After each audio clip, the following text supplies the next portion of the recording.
I like, well, there's several things, but the thing that a lot of them have in common, like Night of the Living Dead, Lost, Yellowjackets, just to pick three, is the survival scenario is the pressure cooker so that our character drama is really hot.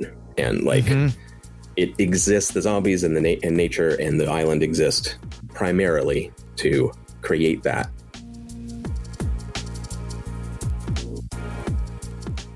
I hope you're comfortable, because I sat down with John Harper to discuss his favorite movies, shows, music, and games, and it quickly devolved into the two of us just talking about great media for over 3.5 hours. The reason I ask guests what they watch and play is because it gives us insight into how they create, and you're going to find that here. John breaks down the movies, the TV shows, the music, the board games, and even the RPGs that get him excited and that he really enjoys. I really had a blast with John, and I think that comes through. It's the patrons of Third Floor Wars that let conversations like this happen. Big thanks to some of our newest patrons, GM Scott, Stefan Palmer, Kenneth Koshrek, Kelly Nyberg, and Spider 00X. Okay, sit back and definitely relax and enjoy my time with John. Okay, do you want to search for any traps? Go ahead and roll. Oh, no successes. Yeah, you don't find any traps. Hi, this is Greg. And this is Derek. We're the co-designers of Limelight. You're currently hanging out on the 3rd floor listening to Tabletop Talk. Howdy friends, Craig here. Now, this episode is a bit of a departure from the standard format and interview that you are accustomed to. In the last year, I started ending my interviews by asking guests what games, movies, books, or podcasts that they're enjoying. And I've lamented the fact that I've had several guests before I started doing that and I never got a chance to answer or ask that question of. Well, today we're going to fix that in a little bit. Welcome to the premiere of a new format, not a change in format. Now, the next episode, that'll be a return back to the interview format you're accustomed to. But occasionally I might try this as maybe I get some of my older guests, well, not older, but previous guests back on. I'm calling it Makers on Media. It's a terrible name, so let me know if you can think of a better one. Now, when I shifted this pod to focus on interviewing creators, one of the first guests that generously came on was John Harper. Now, you know him as the creator of the incredible game Blades in the Dark, the unbelievable game Lasers and Feelings, and a favorite of mine, AGON. Now, since he's appeared on the show, I've had him back for an RPG roundtable with Sean Nittner, but more importantly, he's become a good friend, and his support has been invaluable. So, John, welcome back to the 3rd floor. It is my pleasure to be here. I'm excited about this talk. I didn't get to answer those questions, and as you know, I'm a big media person. So yeah, I've made a whole list, and we'll probably do about a quarter of it, but that's fine. Yeah, I obviously we follow you on Twitter and we exchange every once in a while on Twitter, and I love that every once in a while you do what I like to do, which is like showcase other things that you're digging. Some of the best stuff that I've ever come across has been recommendations either from guests on the podcast or something I see on Twitter. And one of my favorite things is you have that music with dinner that you'll post the album cover and stuff like that. And that's really, I think, what inspired the conversation that I had. And then I swindled you into coming back on. So let's start off with podcasts. Now, not this one. What are some other podcasts that you have been enjoying? Well, first, excuse me, I should plug a brand new podcast that just started. My partner, Allison Arth, has a podcast called Little Oracles at littleoracles.com. It is a podcast for creatives, anyone who is a creative of any sort. And it has a variety of formats. The first thing that's happening right now is the launch of the Asynchronous Book Club. Interesting. Which is her periodic. It doesn't have a time frame necessarily. I think this one's about a month, but they might be different. periodic recommended reading list that she intends to read for that month and suggests others to read, usually curated around a particular theme. And then there's one selection of the 10 or so that are picked. That is kind of if you're only going to read one, read this one, and we'll all discuss it. Read as many of the others as you want at whatever pace you want. Jump into the discussions down the road or now or whatever. There's no that's why it's asynchronous book club. And she's been doing this for herself all of last year. She read 300 books. Yeah, I know. It's amazing. My wife's the same way, dude. Each month she had a theme, and she curated these themes and picked books to match that and read all of them, and then kind of realized, wait a minute, I think other people might be into this. I could share this with people. So there's that part of it. I'm sorry. She had a very methodical way to kind of pick through these books and organize it and just for her own personal reading. Yeah. On Instagram, she's Arthograph on Instagram. If anyone's curious, you can go back and look. She's covered all of past year's books that she read. And now Little Oracles is kind of picking that up and making it more public for other people to jump in on and talk about what they're reading and share their thoughts. And Little Oracles also is sort of an art project, which she just did an installation here in Seattle around it, and will also be meditations and thoughts and systems for creatives and creative life. So it's kind of a broad spectrum of things. But yeah, it just started. Episode 2 just was posted. And obviously I'm biased, but I think it's pretty cool. Well, and we of course will link to it, but so a couple questions. Now, we talked before we started recording, and we're going to have her on the show because I'm not familiar with her or her games, but you're a hell of a salesman. So obviously, she's a creator. From a game perspective, how else is she exercising her creativity, and could we see that on the show in the future? Yeah, I mean, she kind of does everything. She's an amazing chef, musician, poet, and novelist and short story writer, and RPG designer. So kind of the full spectrum. Back at my old job when I worked at the creative agency as an art director, she was a creative director there, and we often did projects together as art director and creative director together.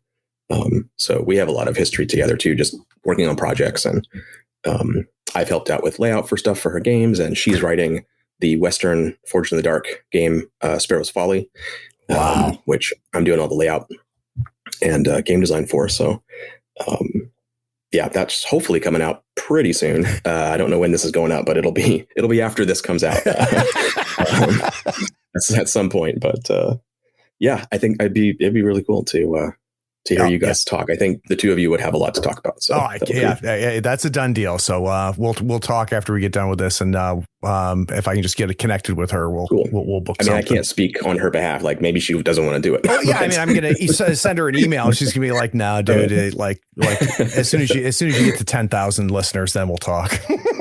we listen to your shows religiously, and she loves them too. So I think that'll be an easy sell. Okay, good. Any other podcasts out there? Anything that's been grabbing you? I recently went from a kind of casual but engaged fan of the Glass Cannon Network to like very, very engaged. Yeah.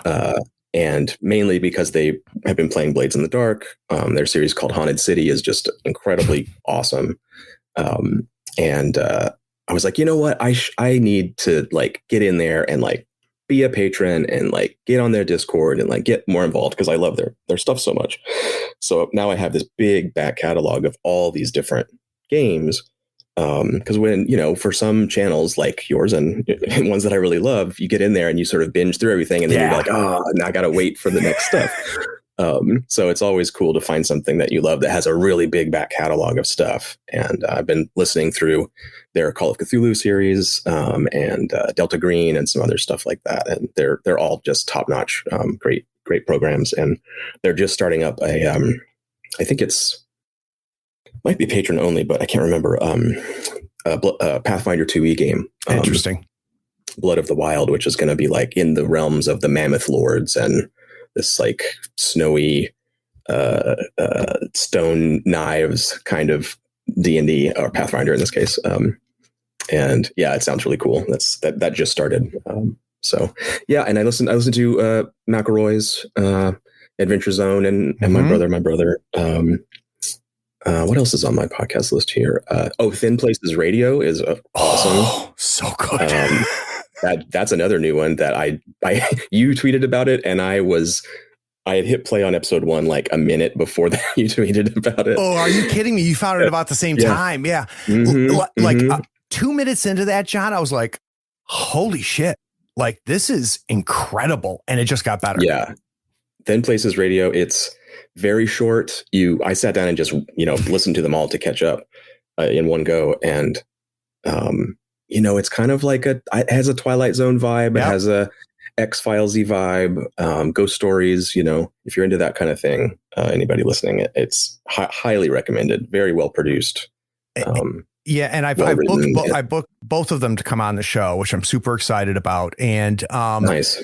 What's interesting to me about that podcast is, yes, it's got that Twilight Zone kind of feeling to it. It's a little creepy, but what hooked me, and I don't know if it's the format or if it's just the writing or her saying the way she talks, but like there's a warmth about it too. There's a comfy feeling about it too. And that balance is really interesting. And I can't put my finger on it. And I can't wait to talk to the two of them, because you've got one who performs and one who writes. And it's a really neat dynamic that they have going.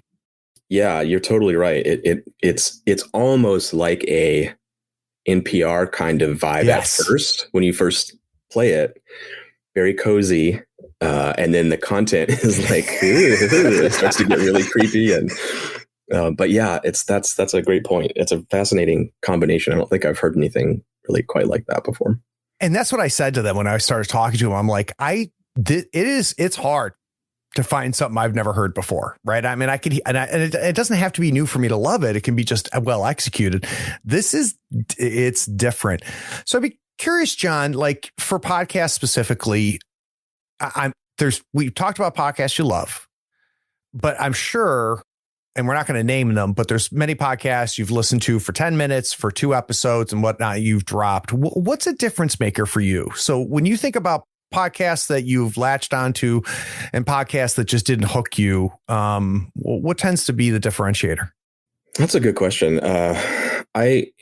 Compared to people who are like really into podcasts, I'm a very casual, light consumer of that. I don't jog and listen to my podcast or commute and do, that kind of stuff that people do. So my podcast listening time is much smaller by that factor. And then I'm very selective on top of that. So yeah, it does tend to be kind of a almost first impression kind of thing for me, where if I'm not hooked right away, I'm just going to move on. But I will say that, like you were saying, that 9 times out of 10, when I get a recommendation from somebody like yourself or Sean or whoever, and they know my taste, I know their taste, like I can kind of know right away, like, yeah, that's probably their thing and not my thing. Or like, ooh, I got to get into that because I know I'm going to dig it. So even if it's not grabbing me right away, I have a reason to kind of stick around and get over the hump. But for serial stories, it really has got to grab me right out of the gate. And give me a reason to spend that time, following along. For sort of like informational or interviews and stuff like that, that tends to be subject based for me. If it's RPG related or something, I'll probably listen to at least one just to see if it's something I want to add in. But the other side of that is listening to people be passionate and smart about a topic is just engaging, and it can almost be anything. Same. So there are a few that I've listened, what's it called? 99% Invisible. Is amazing, and kind of about whatever. I wish I had more time in the structure of my day and experiences to do that. But when I'm writing, I struggle to listen to that the language gets in my head. I have to listen to music or something. And I'm spend a lot of my time writing. When I'm illustrating on that side of the creative process, then I start listening to the podcasts and stuff. But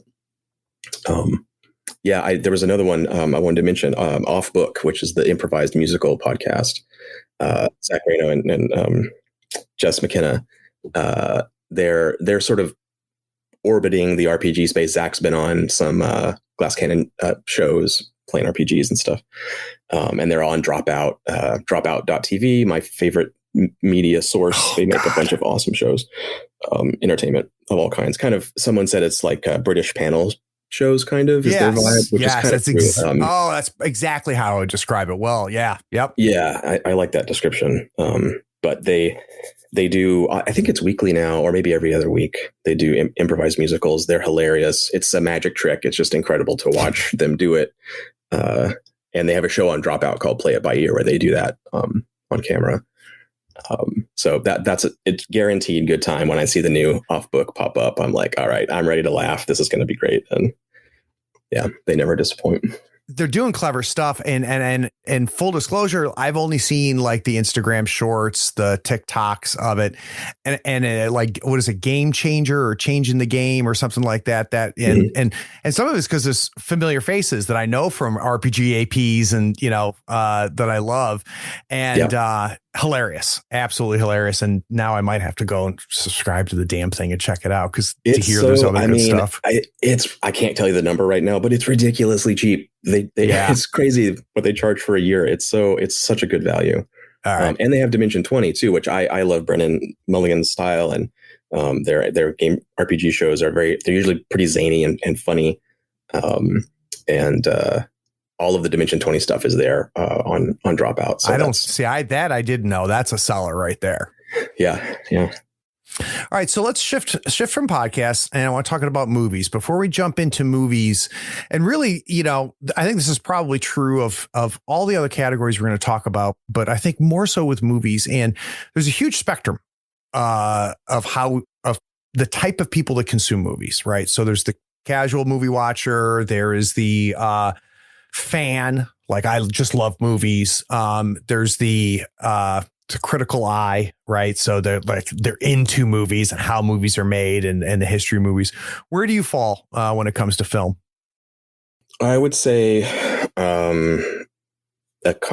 definitely a critic of and appreciator of the craft and in all its aspects, production, and behind and in front of the camera. It's something that I've studied and I really am very much into. And I'm also just just wide-eyed movie fan. Like I just love the spectacle and immersion and storytelling of cinema, and to just be transported, it's one of my favorite mediums, especially since television has kind of risen up in a lot of ways to this incredible cinematic level of production. Those two things are kind of on par with me now. I'm a huge consumer of TV and film, and it couldn't be more of a inspiration and touchstone for me for everything I do. It's always churning up ideas, and when Allison and I are watching a program, like I'll have my notebook and all of a sudden go, oh, like, yeah, okay. We're watching Narcos, and, I'm like, oh, this is how this thing needs to work in Blades. I need to make sure I remember this. And, I'm really into film history and how things get made, and, listening to the commentary tracks on every single thing. I do the same thing. I love that stuff. So it's kind of the podcast idea too, right? It's like what was the decision making? I just watched and the only way I could get the commentary was to buy the DVD, which, if depending on how young you are, I'll have to explain to you what that means. But it was for Boogie Nights. Which is one of my favorite movies. And to hear him talk through the decision making that went into that movie, and he's a a huge geek, a huge movie geek, which makes him great, right? And him talking through it. Okay, enough about movies I like. All right, so John, knowing now that you and I are similar in that way, though I'm sure you're far more well versed in it than I am. I just have a passion for movies as well. Let's start backwards. Let's start with something recent that really kind of went, whoa, wait a second, because I don't know about you, but I'm a little jaded, right? It takes a lot of movie now to really kind of get me excited. I'm lucky that I can still just watch a movie and still go, this was a bad movie and I had a great time. Yeah, me too. Yeah. It's something that I really enjoy. The truly mediocre, boring movie is not in that range, but as soon as you get a bad enough or sloppy enough or whatever, it gets great again. And Allison and I could share this link with you and the listeners here. We watched about, I think we're over 220 or so. The crap movie Bonanza is what we call it, and just finding like all these incredible B-movie gems. I mean, the classics, Miami Connection and Rotor and stuff like that. But we found 200 plus more and kept them all in a database. And man, there are so many amazing gems. And especially during lockdown, like just mentally, like sitting down to watch a harrowing, intense drama weren't in the mood. Just weren't in the mood. But sitting and goofing and making fun of these dumb movies was so cathartic and great. And they just kept being discovered. And this company, I forget their name now, I'm just blanking on it, but they sort of bought up rights to a bunch of old canon movies and stuff like that, and re-released them all on streaming services. So all of a sudden there were like dozens of these movies. So that was really fun. Yeah. Oh man. Steel Frontier. Whew. That's a good place to start. But yeah, I'll share the link if people want to like actually see. Yeah, definitely. I love the fact that like we have a database where we put this all together. Like the two of you are so structured in. Well, with stuff like that, like we're about to do it with our record collection, which is slightly larger, thanks to you. Thank you. Because we haven't like cataloged what we have. And now we're at this point where I'm looking to buy something and I'm like, do we have this? I don't know if we have this. God. So we need to make the list. And the movies, it was a necessity in that case too, because after a few hundred, we're like, wait, did we watch Harvest of Blood? Yep. No, yes, no, I can't remember. Especially the action movies, because their names are all the same. They're all like Pressure Point and, so, and they have nothing to do with the movie. So right. I'm like, okay, I'm putting them in a list. You can just check and see if we've seen it. That's hilarious. All right. So a recent movie that's kind of that really knocked your socks off. Recent. So, man, there have been a few lately that have been really good. That I jotted down here. So Karyn Kusama, the director, she made Jennifer's Body. Oh man, that movie is amazing. It's a Megan Fox teen horror movie, like turned up to 11. It's like the feminist manifesto of horror movies. I have not seen it. So now I know good. What you're talking about, though. Yeah, really good. With Megan Fox. Yeah. And another movie I love called The Invitation, which is, if you haven't seen it, don't look up what it's about or anything. Just watch it. It's so good. Yeah. I watched it totally cold, and oh man, it's great. So I always want to watch her whenever she makes something new. And this movie Destroyer from 2018 is a Nicole Kidman movie. And it shot up immediately. I don't have like favorites necessarily, but I think of, things that are high on the list. And this shot right up to the top of my crime movie list. Like it is one of the best, like legit crime in the sense of like Michael Mann and, Heat and stuff like that. Nicole Kidman is almost unrecognizable. She transforms herself physically in this amazing way. And the camera's almost always like 2 feet away from her face. And her performance is just amazing. It's got this really nice, gritty, simple story. Beautifully made. And in the same vein, this Australian film, The Rover, with Robert Pattinson and goddamn Guy Pearce.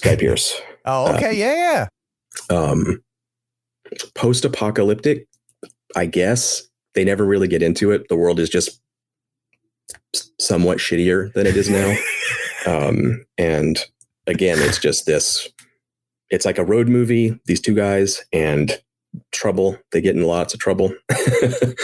I don't want to say too much about either of these movies because they're so cool to experience, and they have this wonderful atmosphere to them that is really, really great. I kind of watch those almost back to back. And what's that other series called? There's a little duology, another Australian filmmaker who makes like modern noir. Ooh. Oh man, is it Goldstone? I got yes. So there's two in this series. Yeah, so Mystery Road is the first one, and Goldstone. Ivan Sen is the filmmaker, is Australian filmmaker. Modern day neo-noir, kind of No Country for Old Men vibe, like very much like that. Yeah, Goldstone and Mystery Road they're fantastic. I should have put those on my list. The Rover and Destroyer are like, those four movies are like all of a piece. They're great. What else did I watch recently? The Batman. I thought was really good. You liked it? Yeah, I really liked it. Yeah, it was cool. It had this amazing look, and some of the sequences are just awesome. What they were able to pull off with using the big LED volume and flipping the car around and everything. Yeah, it was too long. But I liked it was too long, and I appreciated what they were doing different with it. So I wasn't crazy about it, and it's because I'm a shitty fan, and I let one little thing like ruin the whole thing for me, right? I'm the worst of the worst, the people that we all hate on Twitter, right? That's me. And for me, I have got it, and this is me. For me, I need what makes me love Batman is the Bruce Wayne versus Batman. And that relationship between those two things, and the concept of Bruce Wayne is when he's wearing the mask. He's really just Batman, right? Yeah. And that's in my head, that's how it works, right? And there'll be nobody who says otherwise because I'm that guy. But so I didn't like. There's two things I didn't like. One, I didn't like whiny Bruce Wayne. For me, Bruce Wayne needs to be a different persona, right? Just and not who this person really is, right? And the other thing that really got me, John, is I went back and watched it the second time because there was something that was bugging me, and I was like, I'm going to watch it again. And to your point, it's a beautiful movie. It's structured very well, and if it wasn't Batman, I bet I would have been fine. But I bring a ton of baggage with me into a Batman movie, right? Sure, yeah, I get that. And I was super excited about it being Detective Batman, which is my favorite Batman.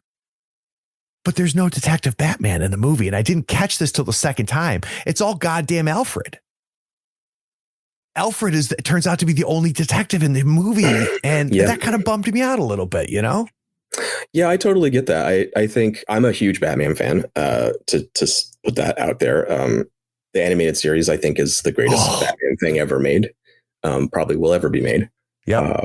There's other standouts in the comics and other stuff too, but when it comes to the movies and stuff, especially if it's just a standalone, like I let that part of my fandom go and just kind of want to see what that director wants to bring to the material. Yeah. Because I think it's okay to experiment, and in that way, like clearly if they were doing something that was like, why is this even Batman? There's no point, that would be annoying.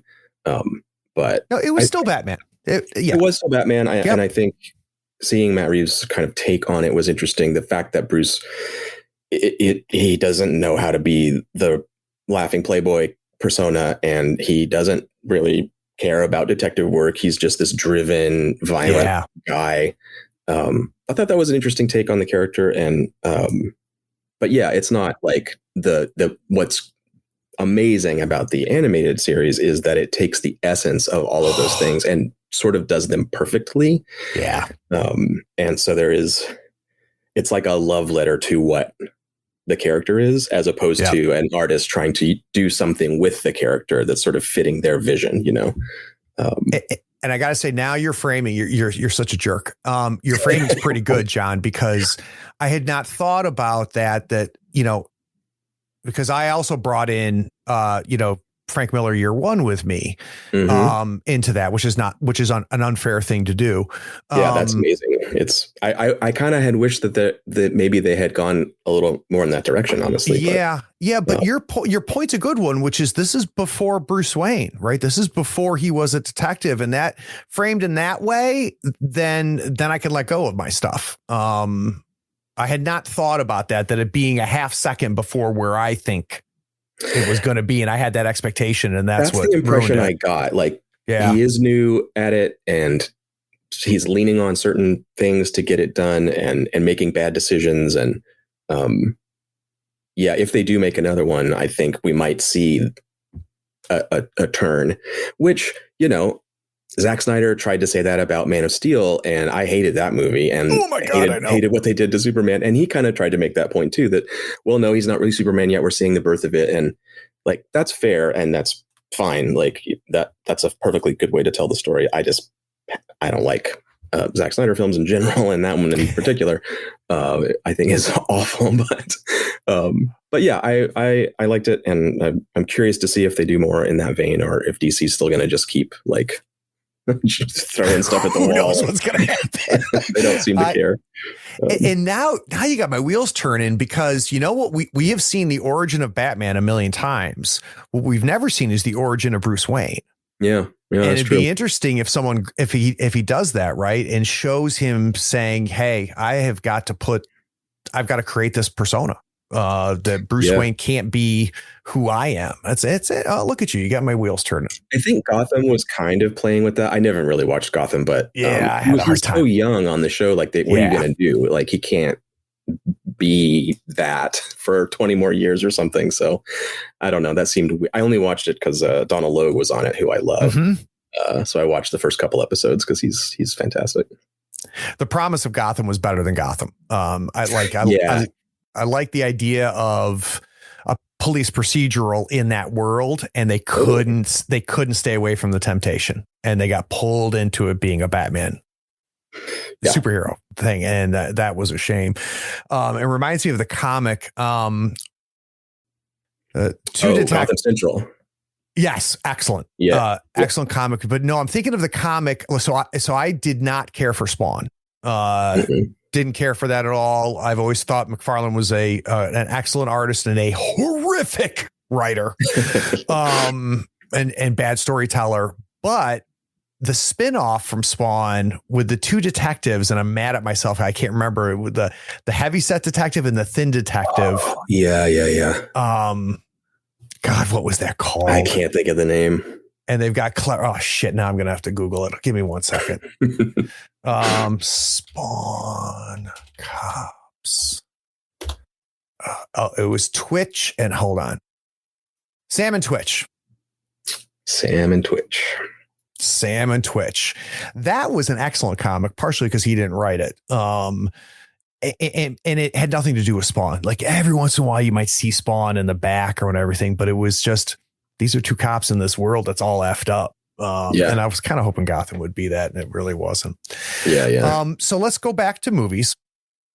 I get this all the time because people know I'm a movie fan, and they're like, "Craig, what's your favorite movie all time?" Which is a question I cannot answer. It's got you've got to frame things right, because I'm a little bit like you were like, this is crime drama, right? And within this crime drama sphere, I can talk about great movies, some of the better movies, and so on and so forth. Can you think of maybe a handful of movies? Because I have these two.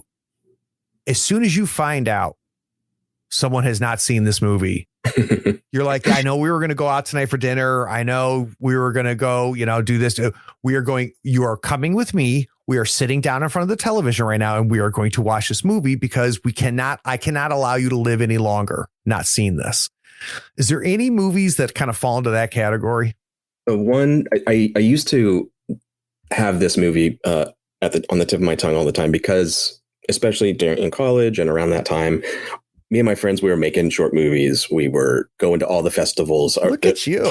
Seattle has like 1 million independent movie houses. And that was our main thing. We saw movies together. We went to the video store. Our friends worked at the video store. We watched movies every day and talked about them constantly. And, you know, among that group of people, we didn't have those conversations about like favorites and stuff necessarily. Right. It was a lot more to talk about. But when someone finds out like, oh, you're a big movie buff, what's your favorite movie? It gets tedious to keep saying like, well, actually, I don't have a favorite because, you know. So I just said, okay, it's Miller's Crossing. It's Miller's Crossing. Yeah. Good choice. I love the Coen brothers, and that one in particular speaks to me. The language is incredible. The script is beautiful. I have it as printed. They did a really nice book version of it, and it reads on the page, you know, and just the movie's just there. And it's beautifully shot. I think that's Roger Deakins too. Probably. And the cast is great. And so that was always an easy one. And people usually hadn't seen it. So it was a way to sort of recommend it and say, oh, well, yes, you know, I'm a film buff. I'm going to tell you it's Miller's Crossing. Maybe you'll go watch it because of that. Because you'll be like, oh, it must be good. So that's what I used to kind of go to. And that was Coen brothers before the Coen brothers. Like that was one of their earliest movies. It was pretty early on. Like I forget the order. Blood Simple is amazing. That's their first kind of big feature film. And I think Miller's Crossing and Hudsucker Proxy came out pretty like one right before the other one. I think I forget about Hudsucker Proxy. Yeah, no, I mean all their movies are wonderful. I love them all. Blood Simple. I don't know. I mean, I can't pick a favorite Coen brothers movie. I say Miller's Crossing because I love it so much, but like they're all great. Well, what's good about Miller's Crossing is, to your point, I mean, the only reason I knew it is because I worked in a video store, right? So, and that's the only way I come across it. And I remember, and I was late high school, early college when I saw it. And it was one of those movies where like I sat down, no idea what was, hit play. And about, an hour into it, I'm like I hadn't moved. Like I hadn't gotten up to go pee. I wasn't hungry. Like I sat down, and when the movie was over, I was in the exact same position. It's one of those movies. Yeah. So good call. That's definitely a go-to, and one I like to watch with someone who hasn't seen it, or any. Do you favor any genres in particular, John? Or are you pretty wide open when it comes to movies? I'm pretty wide open. I do love crime fiction of all kinds. And classic film noir is definitely a big favorite. I like weird. I don't know what we're calling it now, but like this fusion genre, speculative fiction horror in quotes. Can you give me an example? Well, I mean, this one would definitely count as a horror movie, but It Follows would be one, or Barbarian, which just came out. Like those, they have horror trappings, and some of them are much more horror. You could safely call Barbarian a horror movie, I think. Yeah. But, there've been the A24 has kind of like made their brand, at least in the beginning, of doing these movies that are not completely like horror in the real world with just like the guy that can't be killed, but like something is off. This isn't the Earth that we are living in. It's different in some strange way, or they blend genres. They'll do this kind of folksy folk horror thing plus like survival movie. And they play with tropes, and they play with flipping expectations, right? So they send you down a road, and you're there and you're in, and then they go, yeah, just kidding, that's not what you thought it was. You have a certain level of, you have to have an amount of literacy to really absorb what they're doing. The Babadook, I'd say, is in that space of like not quite being horror. They have I think it's A24, a great movie called The Ritual. I've seen that. Friends old college buddies meet up to go do this backpacking trip in Sweden. And it's like, it's like the survival movie thing. Like, oh shit, Jerry broke his ankle. We're in the middle of nowhere. What are we going to do? Yeah. And it takes its twists and turns in these really cool ways. I'm into that kind of genre, but I like filmmakers just, celebrating cinema and the things that they love. I like musicals, and big old grand productions, Ben-Hur and Spartacus and that kind of thing. I'm gonna drive us back to Barbarian real quick. I'm not ready to let go of Barbarian yet. So Barbarian is a good example, and I want to know where you are on this. Barbarian is an example of me loving that this movie was made. Like when the movie was over, I'm like, I'm really glad somebody made this movie. Really appreciate what they did, and they did it really, really well. And I didn't like it. I appreciated it, right? Like I was glad I watched it and loved that it was made, and I have no critique of it. Yeah. Right. But I just didn't like it. I had a very similar feeling when the movie ended. Not so much I didn't like it, but I kind of was like, did I like that? Yeah. Like I spent the whole movie just going, oh yeah, that bravo. This is great. Exactly. And yeah, when it ended, I had to ask myself the question, and I'm not sure. I think the answer is yes, I did like it, but yeah, I definitely had a feeling right at the last frame. I was kind of like, huh. Exactly. The whole thing, like really enjoying this, and did I like it? I don't know.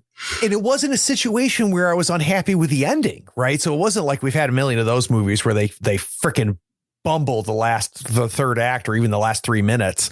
Mm-hmm. That's not what happened here.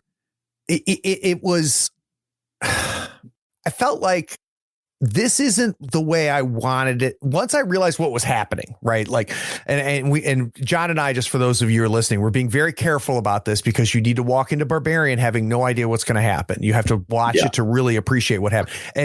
And it's a movie I will recommend despite my feelings about it. But once I realized what was happening, and that happened to me just over halfway, I was like, okay, all right, this is cool. I have not really seen something like this before. I get what you're doing, and I'm okay with this. Let's go.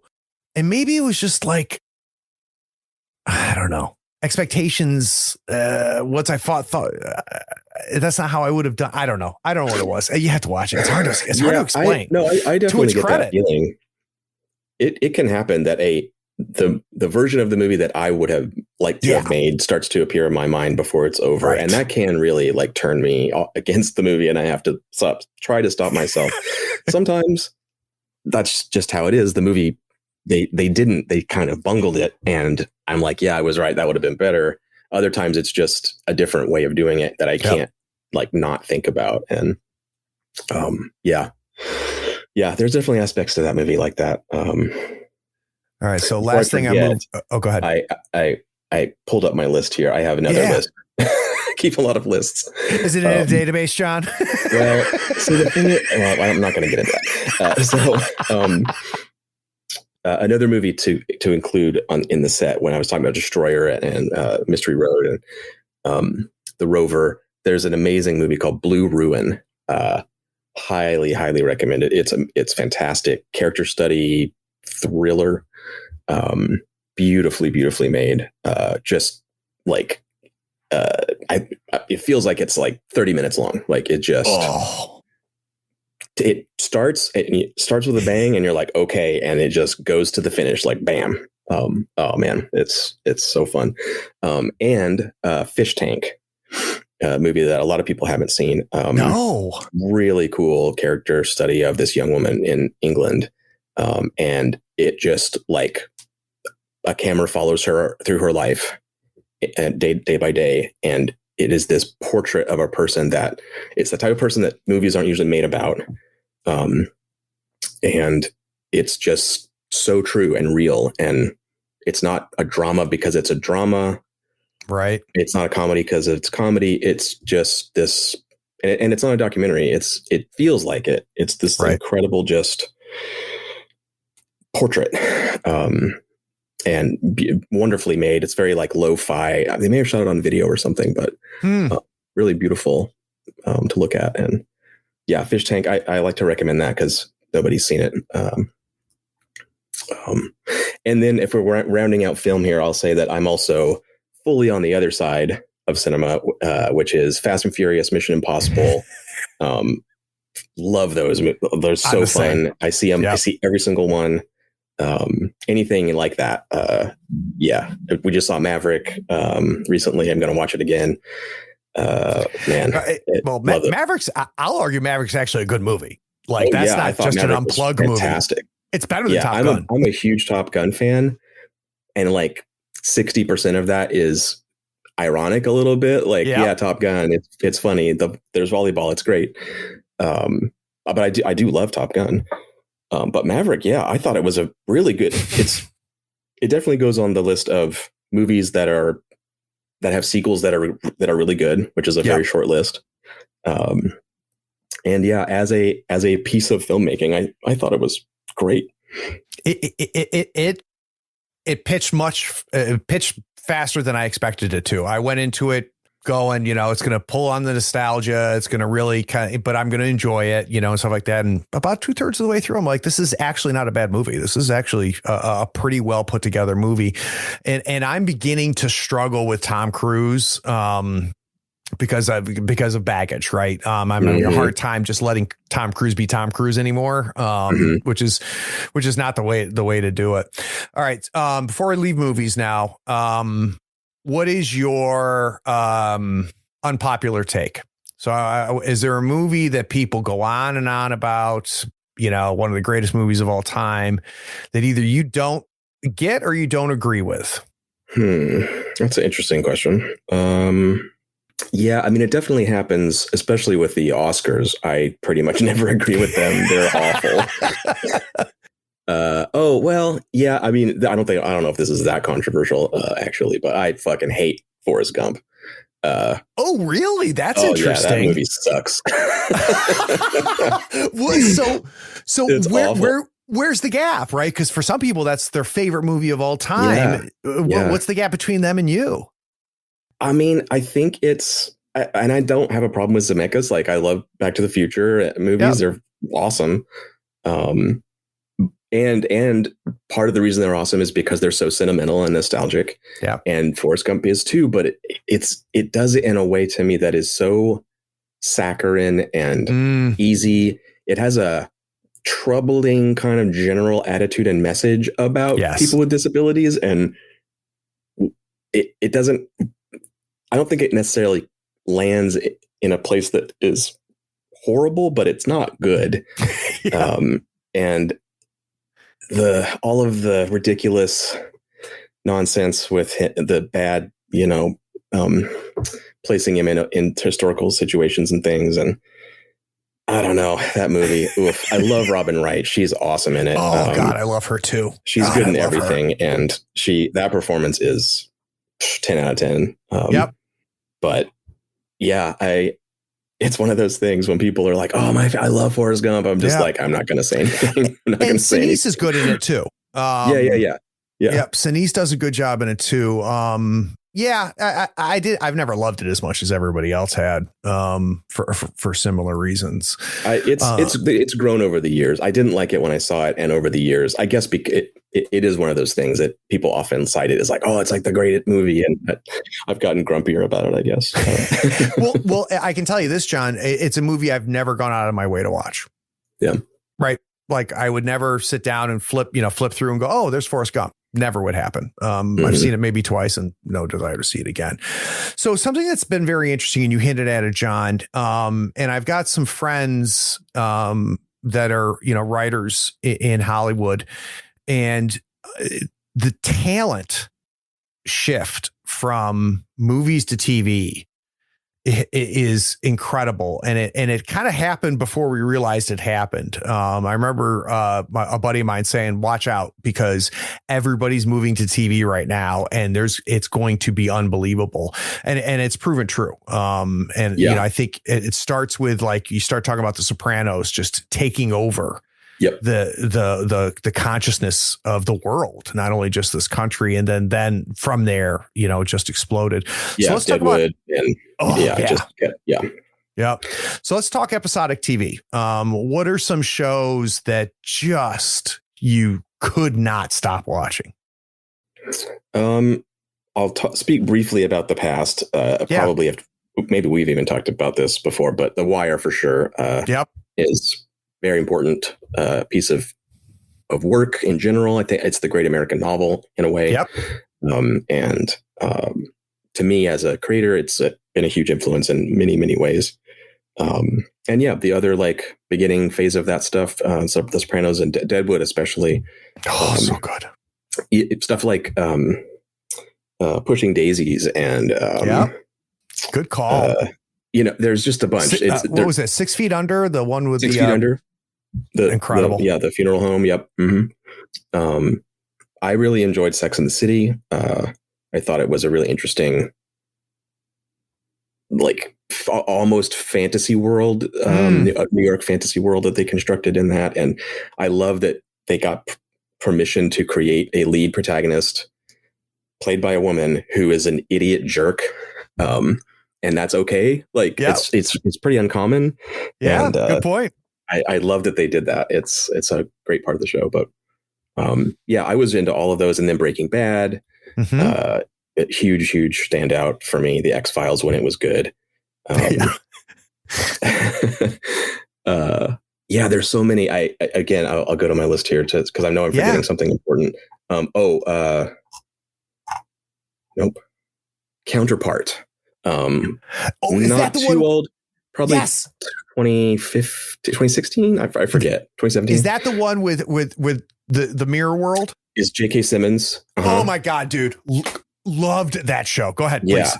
Yeah, that show is awesome. And they got canceled, but they were able to like finish the story before it ended, and that was very satisfying. Highly recommend Counterpart if you haven't seen it. And I literally flipping through like Netflix or whatever, I'm like, oh, I like J.K. Simmons, knew nothing about it, and started watching it. And I'm like, oh shit, like this is good. And it did some stuff that I had not seen before.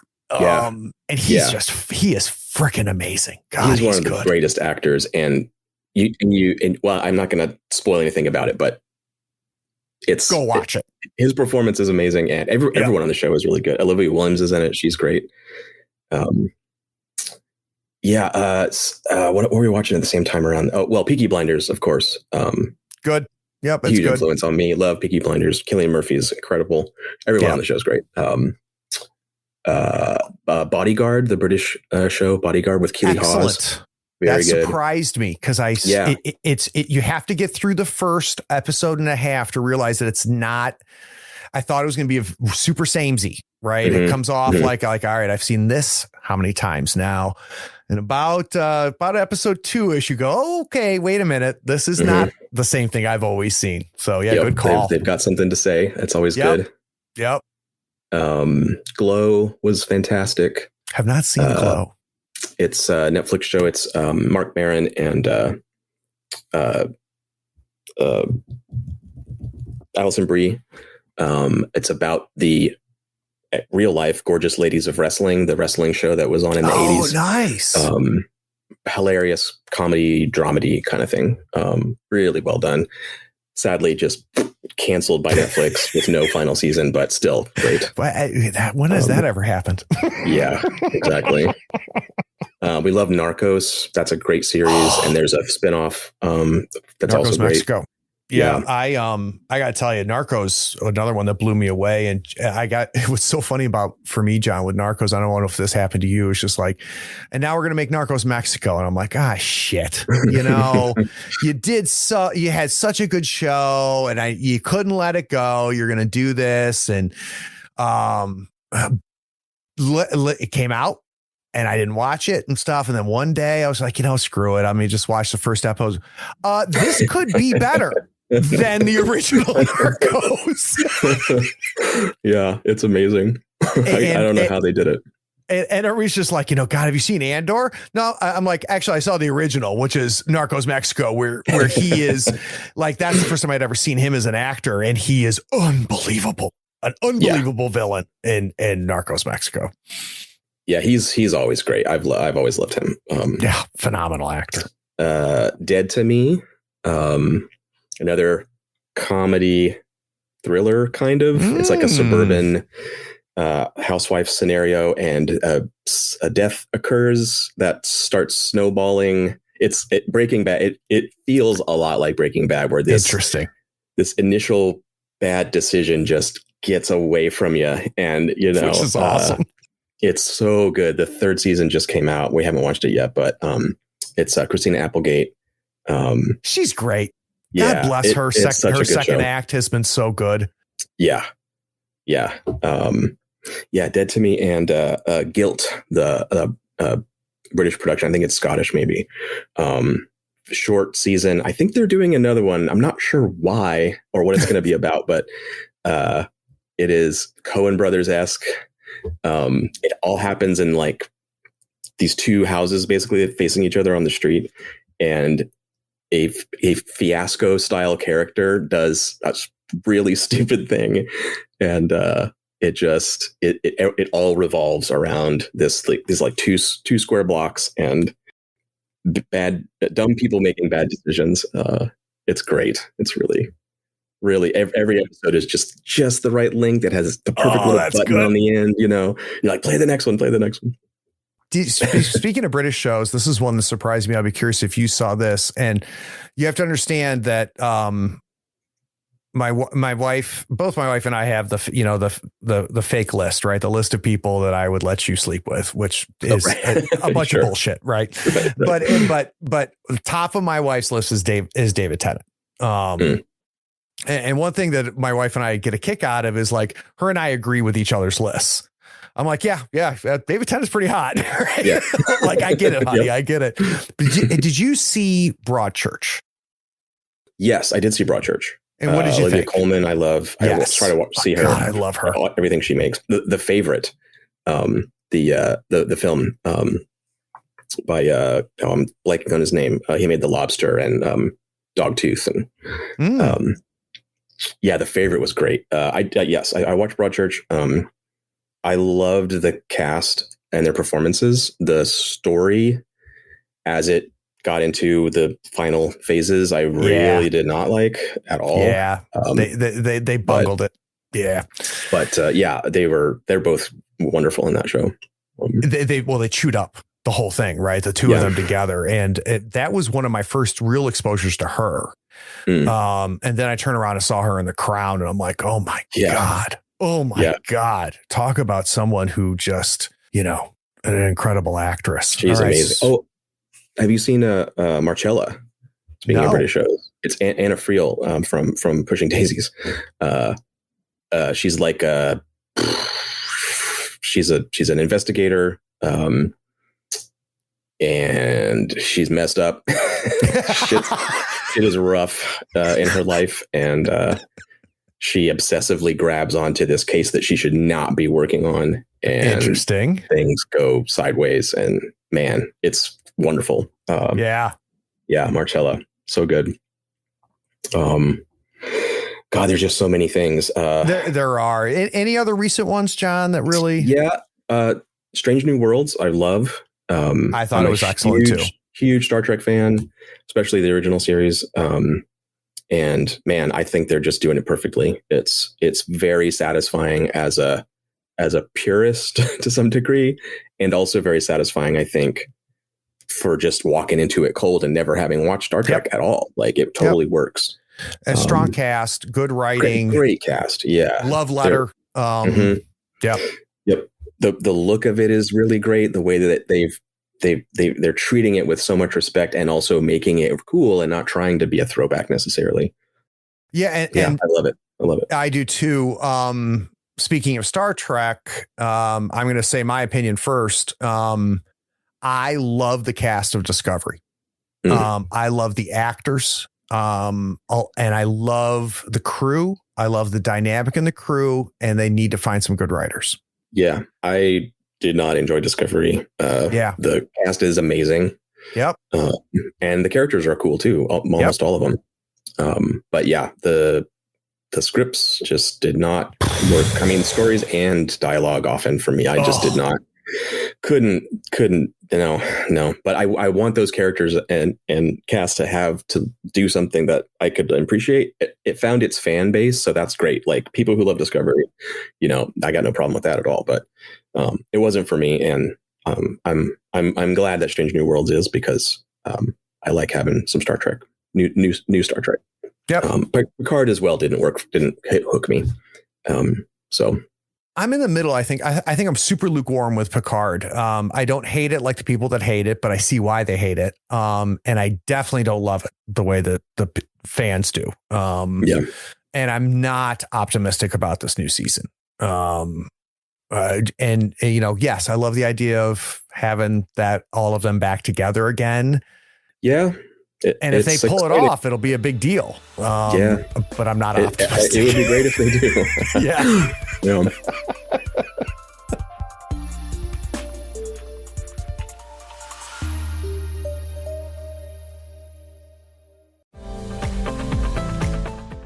This is Sean. You may have heard of me from such movies as Brett and Sean Go to Illinois, 2 Motorcycles, 1 Stick of Dynamite, and Gaming and BS. What kind of RPG podcast is that? After my NFTs were stolen, I decided to become a patron of Third Floor Wars. The content is great, and it costs me less than a good shot of liquor. So consider becoming a patron. It may just land you your next big role. Head over to patreon.com/Third Floor Wars. Tell Craig Sean sent you.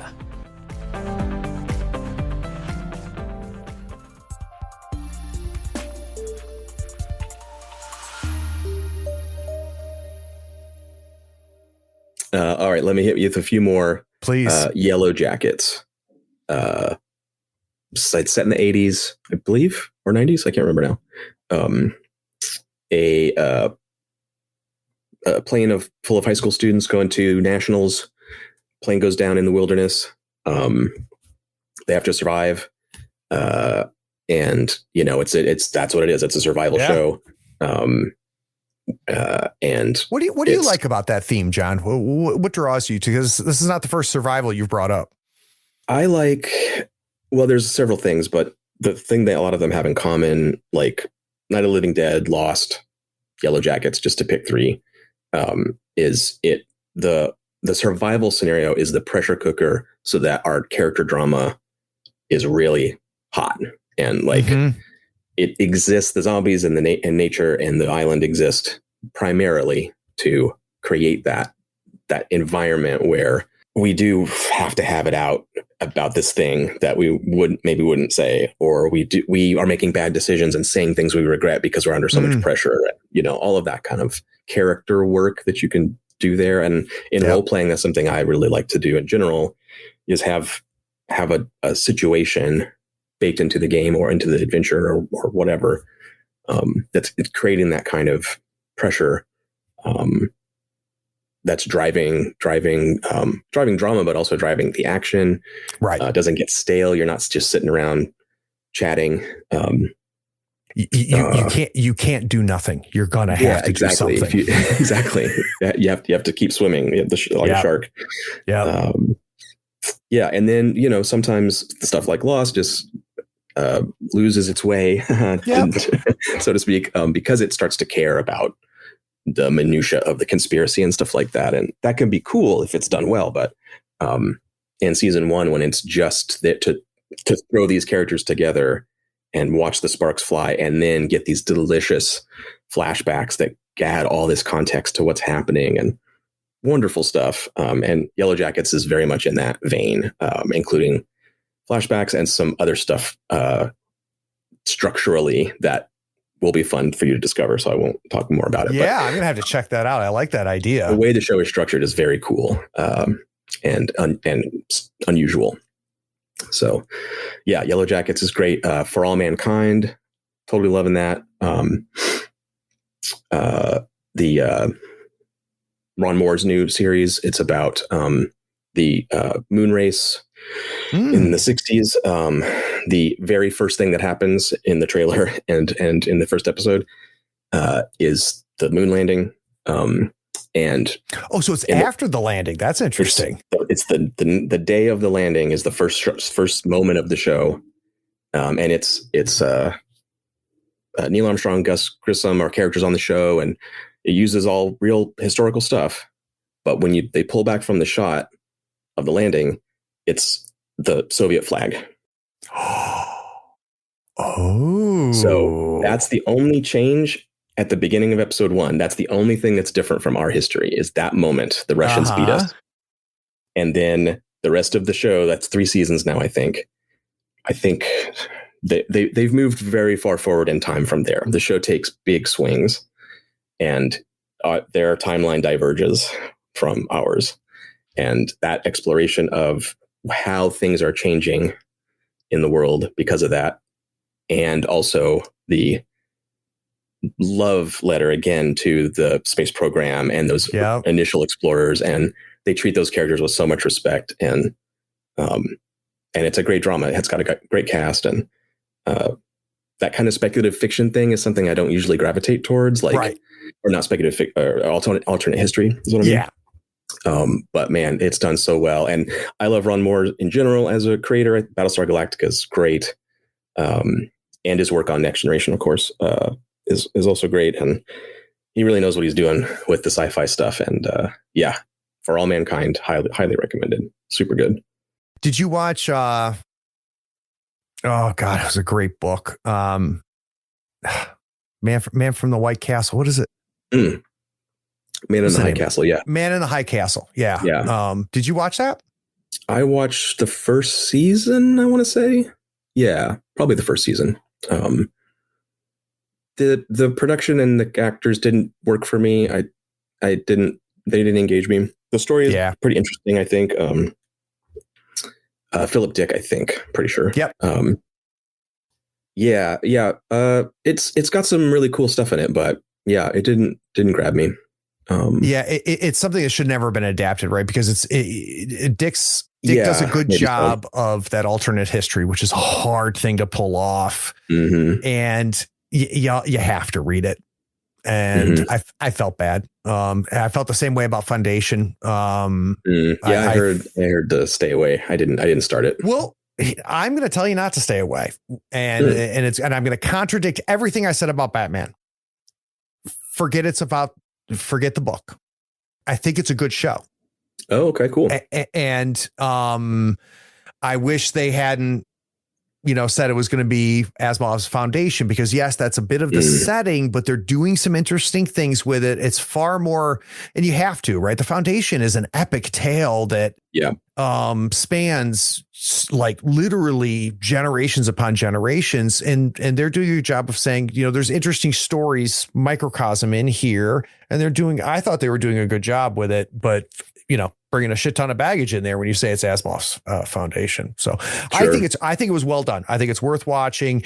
It's got the actor who's also in The Expanse. He's been in a lot of other things. The Irish actor who's just effing phenomenal. But yeah, I love The Expanse. Speaking of that, oh God, so good. And stuck the landing. Yeah, that was awesome. I was really happy with that. Yeah. Have you ever listened to Ty and That Guy, the podcast? Yeah. Good show. Yeah. A buddy of mine produces that show, Clint Trucks. Clint's been on the show. Oh, right. Of course. Yeah. Mm-hmm. Yeah. In fact, what's funny about that is that I found Clint through Stream of Blood. God damn. Yeah. Me too. That's how we got to know each other. Yep. Yeah. And I was like, Stream of Blood. I was watching that, listening to Ty and That Guy, not realizing same dude. Yeah. And then one day I was like, oh shit, that's Clint. Yeah. But yeah, man, Clint is so cool. He's such a great guy. He's such a good human. So unassuming that I just want to shake him sometimes. I'm like, dude, you do awesome stuff. Like, come on, Well, but that's just his nature. He just wants to be in the background, and that's fine. That's fine. Super smart. And I love talking with him because it's so thoughtful. Like if he's going to express an opinion and a thought to you, he's already spent hours on it before it ever got to his mouth. So like I just shut up and listen to him. Did you guys end up talking about sandwiches? I can't remember. I don't remember either. He has a lot to say about sandwiches. Very interesting stuff. So. I don't think we do. And I emailed him the other day. He's gotten very busy. He doesn't answer my emails, the cocksucker. But I'd like to get him back on because in the episode that I had him on, we talked a little bit about, what stuff he creates, but it devolved very quickly into him just geeking out about RPGs because he understands it so well and has so many, interesting thoughts on it that I kind of want to do that exercise again with him. Yeah, I'd listen to that. Yeah. All right. So now let's transition. I think I'm going to save music for last. So another thing that didn't surprise me is when I found out that you love board games. Yeah. So let's talk about board games. So I have never been, until somewhat recently, like the board game guy in my group of friends. And we all know what that term means. Yep. And among my group of gamer friends, especially, like more than half of them were that guy. So I played a lot of board games and enjoyed them, but it was always like, go to Tony's house and play it. Go to, I know they've got it, I don't need to buy Twilight Imperium. And I'm only going to play it once. So anyway. So for a while, that was how I engaged with that. It was a bit of it at a distance, but it's part of my job. I'm a game designer. I feel like I should be well versed in the state of the art, just in general. And so by not playing board games is just a blind spot for a game designer. Ton of innovation. I try to play everything, video games, board games, everything, at least to get kind of a view of the landscape, and every now and then we'd find something that really engaged us and played a bunch. But it was a light engagement, I would say. And then, but during lockdown, still ongoing in a lot of ways for us, me and Allison. There's a YouTube series called Beer and Board Games that has these delightful hosts. Matt Sloan is one of them, who has probably my favorite, or maybe the best movie show on YouTube. It's called Welcome to the Basement. Really I have not great. watched that. Highly recommend it. You'll love it. Yeah, it is a movie fan's dream. Matt's great. The voice of Darth Vader in animation for many years. I don't think I realized interesting that. Career. Yeah, but we generally watch Beer and Board Games because Aaron and Matt are funny and their guests are funny, and but we had gotten exposed to a lot of games just because we watched their show, and so that's one of the places I started when it was like, okay, it's where what are we gonna be doing? Let's play board games. There's tons of 2-player games now. So let's get into that. And then I'm a big fan since the beginning of Shut Up and Sit Down on YouTube. God, those guys are great. Yeah, they're so great. Their podcast is good too.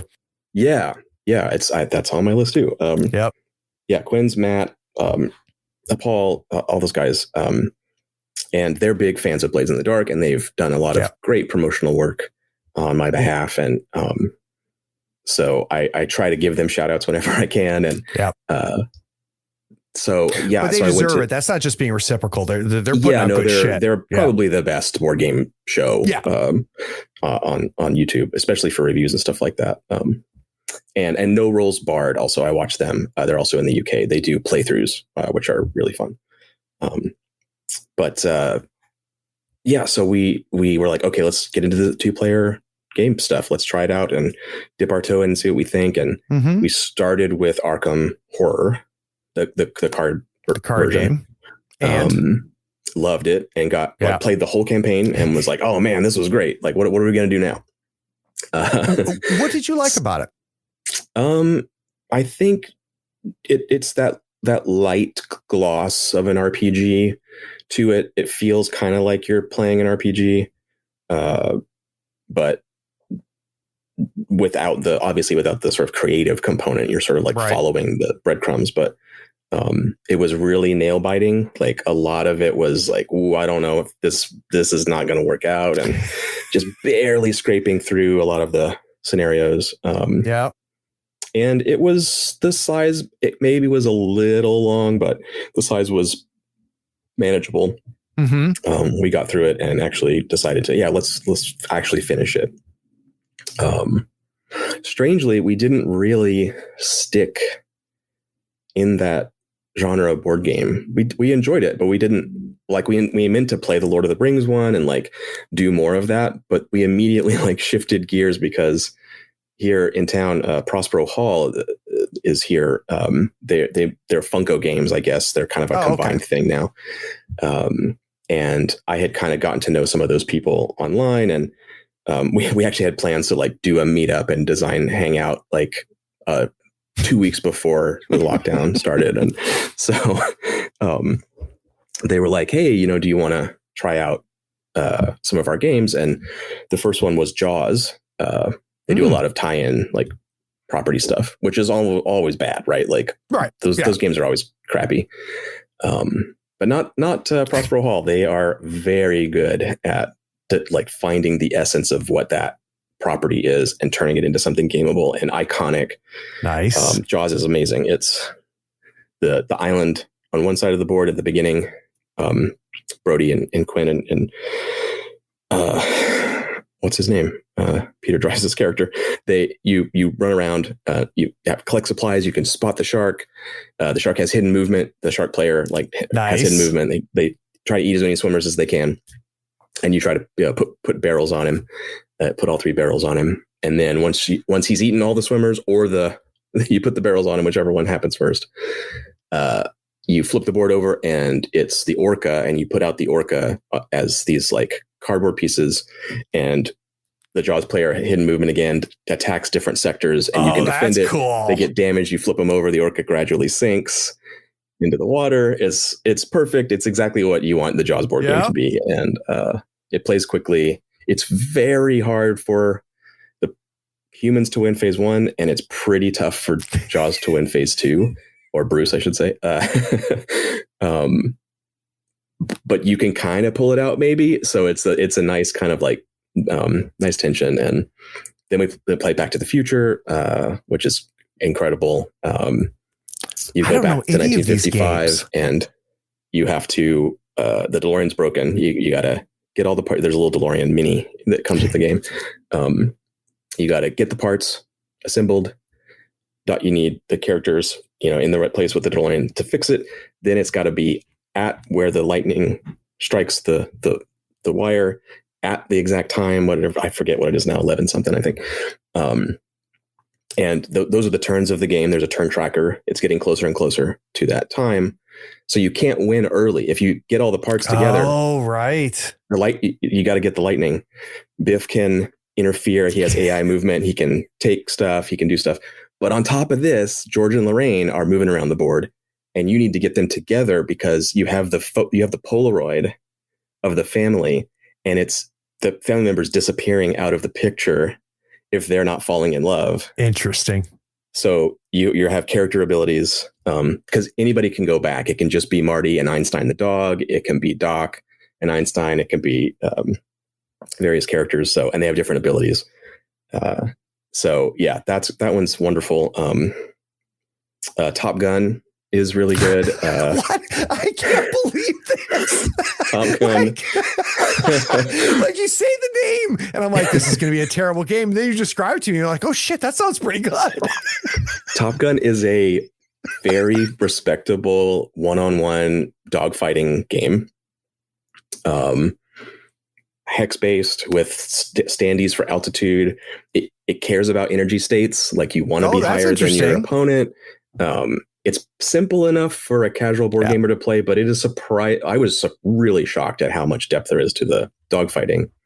And the problem was, I was talking to one of the designers, and he's like, we tried to build in all these balances. So, it's Top Gun school. You're learning how to dogfight. We didn't want every engagement to be head to head to start, but also if you start chasing, like you just have such a big advantage. Yeah. So do you play multiple rounds back and forth? So that balances it out, like memoir style or whatever. We need some way to determine who's being chased. So on the other side of the board is the volleyball field.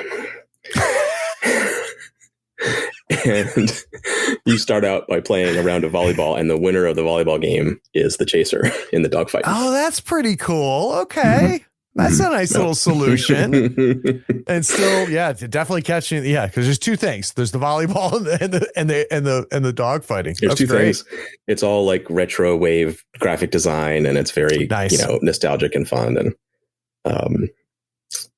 that's a great one. There's another tie-in. I'm like forgetting it right now. Can't actually see my board games from where I am, but all of their IP tie-in games have been really fun. It's on my list. I wanted to make sure I told you about. Of course, Fast and Furious. Highway Heist, super good. One of their better ones, really? I would say. It's like a road, map with lanes, and you get your driver cardboard and your car cardboard, and stick them together, and that gives you your stats and special abilities. So you can mix them up, right? And they're color coded. Actually, you have enemy vehicles that are all like black SUVs, and each one has a scenario. There might be a big semi truck, which you can drive up into the back of, and you can like steal cargo. There's one with a helicopter that's chasing you. It has radar lock and missiles. And Jason Statham's car, which is kind of indestructible, is like smashing around and messing with you. I think there's 4 scenarios in the main game. And you can mix it up. There's like you can change the parameters so they're a little different. And the idea is that the board you're always moving like at speed. So you're not like moving down the track necessarily. It's kind of, passing beneath you. You have a little guy because for an action, you can leap to the closest car, kick out that driver and drive that car. Your car just loses, it starts to fade away. And if it falls off, it's destroyed, but you can jump back to it. When you jump onto an enemy SUV, you put colored neon lights on it's not actually electric, but you put your color under the SUV so that people know that you're driving it. It has special rules for defeating the bad guys. To defeat the helicopter, you have to ramp off of wrecked SUVs and hit the helicopter with your car. They spend some time watching the IP, don't they? They really absorb it. That's funny. When Sean and Karyn were visiting, we played it, and we were immediately designing new scenarios, and like, you want to do the Rio thing where they're dragging the safes behind the cars, and you can like move the safes and smack into things with it. And we've both kind of halfway made a Fast and Furious board game scenario. Nice. I made a Michael Knight and Kit set so you could play as Knight Rider. It's wonderful. Is there anything design wise recently, John, that you've come across that really struck you? So it doesn't mean you necessarily love the game, right? But just something that you said that really tickled the designer in you. A couple. There have been a bunch of standouts, but we don't have infinite time. Dune Imperium is really great, I think. Yeah. It's the kind of game that's just in my range. Like, I don't usually like the bigger scale version of that. And it is by looking at it, it's like fairly far outside of Allison's preferences. And I watched a playthrough on YouTube, and I was like, I just instantly bought it, and then was kind of like, let's try this. Just trust me. You're going to look at it and be like, I don't want to play this. And I was kind of in that boat too. Like, it's not really my type of thing. And man, by like turn 2, we were both like, this is awesome. She was in. This game is great. So what did she specifically, what did she figure out by turn 2? Well, I'm not sure I could say exactly. You can ask her about it, but my impression was that it was the elegance of the like splitting your focus between like how much are you caring about warfare, how much are you caring about the factions. Just seeing that in action and going like, oh yeah, if I had gone in a little harder there, that would have mattered. But I really needed that. And it's just like a simple dilemma. It's not this like intractable, like multiple layers of stuff. The currencies are pretty straightforward and you see how they kind of fit together. And then the thing that really struck both of us was that it's so short. Like you have very few turns to get to win, to get shit done. Every single turn you need to do something good. And when Sean was visiting, we played the alternate where you just like shorten the track to play a shorter game. I think we played to like 6 points or something. So that was like, it's like instantly like, gotta just go. But yeah, I think the design of having a deck builder that is not intimidating as a deck builder at all. Having a board that you can read the board state very easily, and having a short play time and characters that really change the feel of play, but they don't feel. I was never like, well, you're going to win. You have Furban, like he's OP. I never thought that. They did a really good job of balancing. I haven't played all the stuff in Ix and whatever, so I don't know how it all shakes out. But I was just impressed. Very clean design work. You bring up something that I think I'm just now starting to understand that I love. And you said it, which is when the game is over, won or lost, honestly, I don't really care. For some reason, I'm competitive in a lot of things, but in board games, I'm not competitive. Right. But when I'm done, if I lost, which is often, can I go back and go, so this is maybe if I had done this, things would have played differently, but the game's not solved, right? So it's not obvious, right? It makes me think, maybe next time I'll try this time and see what happens. Games that can make me do that. And one of the first ones that did that was Magic the Gathering. I would finish a game of Magic the Gathering, go, maybe if I added this card, or, games that can do that are huge. And a recent one, you talk about deck builders, John, have you played Heat yet? Pedal to the metal.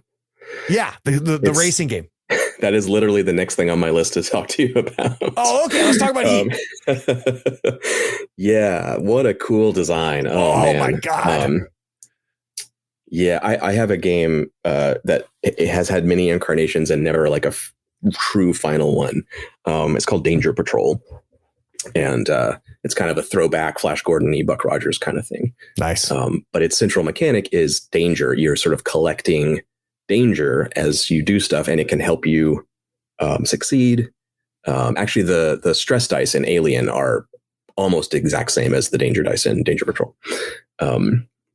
But you're pushing these thresholds, and if you suddenly like need to take on more and it's not available, then you crash, right? Yeah. And so when I saw Heat, I was like, oh yeah, yes, I'm in. Like that push your luck kind of thing is really cool. And I love Flamme Rouge. It's the same designers as I understand. Phenomenal game. Yeah. Oh, and what's the other? Formula D also is great. Heat's better. That's my impression. Formula D is good. It's just a cleaner way at that thing. Needing to care about your turn speed, needing to push your car. The unpredictability without dice, they have the cards of unknown value that are going to push you, a certain amount. The stress cards. Yep. Stress cards. Yeah. Very elegant, simple design. Plays fast. I kind of wish that the core game was a $25 box and then you had a $50 box with all the other stuff, because all the other stuff is really cool and it adds so much to the game. But having just one big box thing, I feel like they're missing out on an audience that would play the core game. But great call. It's beautiful. I'm excited to try like all the stuff, weather and custom cars and all that stuff. The solo game's great. Oh yeah, right. I forgot I had solo. Yeah, try it. I think you'll appreciate. They've got a very simple AI in there that I thought was really interesting. That at first I thought, oh, all right, whatever. Like this is like it seemed too simple to me. But it's one of those things that then you start playing and you go, you know what? Son of a bitch, this is pretty clever. I was wrong. It is not too simple. It's beautifully simple. Nice. But yeah, and the reason I brought it up is that's a perfect example of what I'm talking about. When I get done with a game of Heat, I go, man, maybe I should have just taken that turn and just taken the Heat on. I had just started with the deck was brand new, so I wouldn't have seen those Heat cards until and then what that makes you want. All right, let's shuffle up and let's play again. Yep. Which is great. Yeah, I think it's even potentially a decent tutorial for other games in that vein, or any game where you have this ablative resource that doesn't do anything until it's gone. Yeah. There's a risk averse thing that you see in a lot of players where they don't want, I don't want to take any hit point damage. I don't want to take any shield damage to my Constitution class ship in our fight or whatever. And you only need one hit point. You only need one shield point. All the rest are there for you to spend. Yep. And I think Heat is a really nice lens on that. And like you said, you realize like, oh, I should have just taken it because I would have been so much better positioned, and it's there to spend and recover. Yep. And yeah. I think it's a beautiful example of that. And it's cool. I really like how the simplistic turn mechanic creates vastly different kinds of tracks. It does.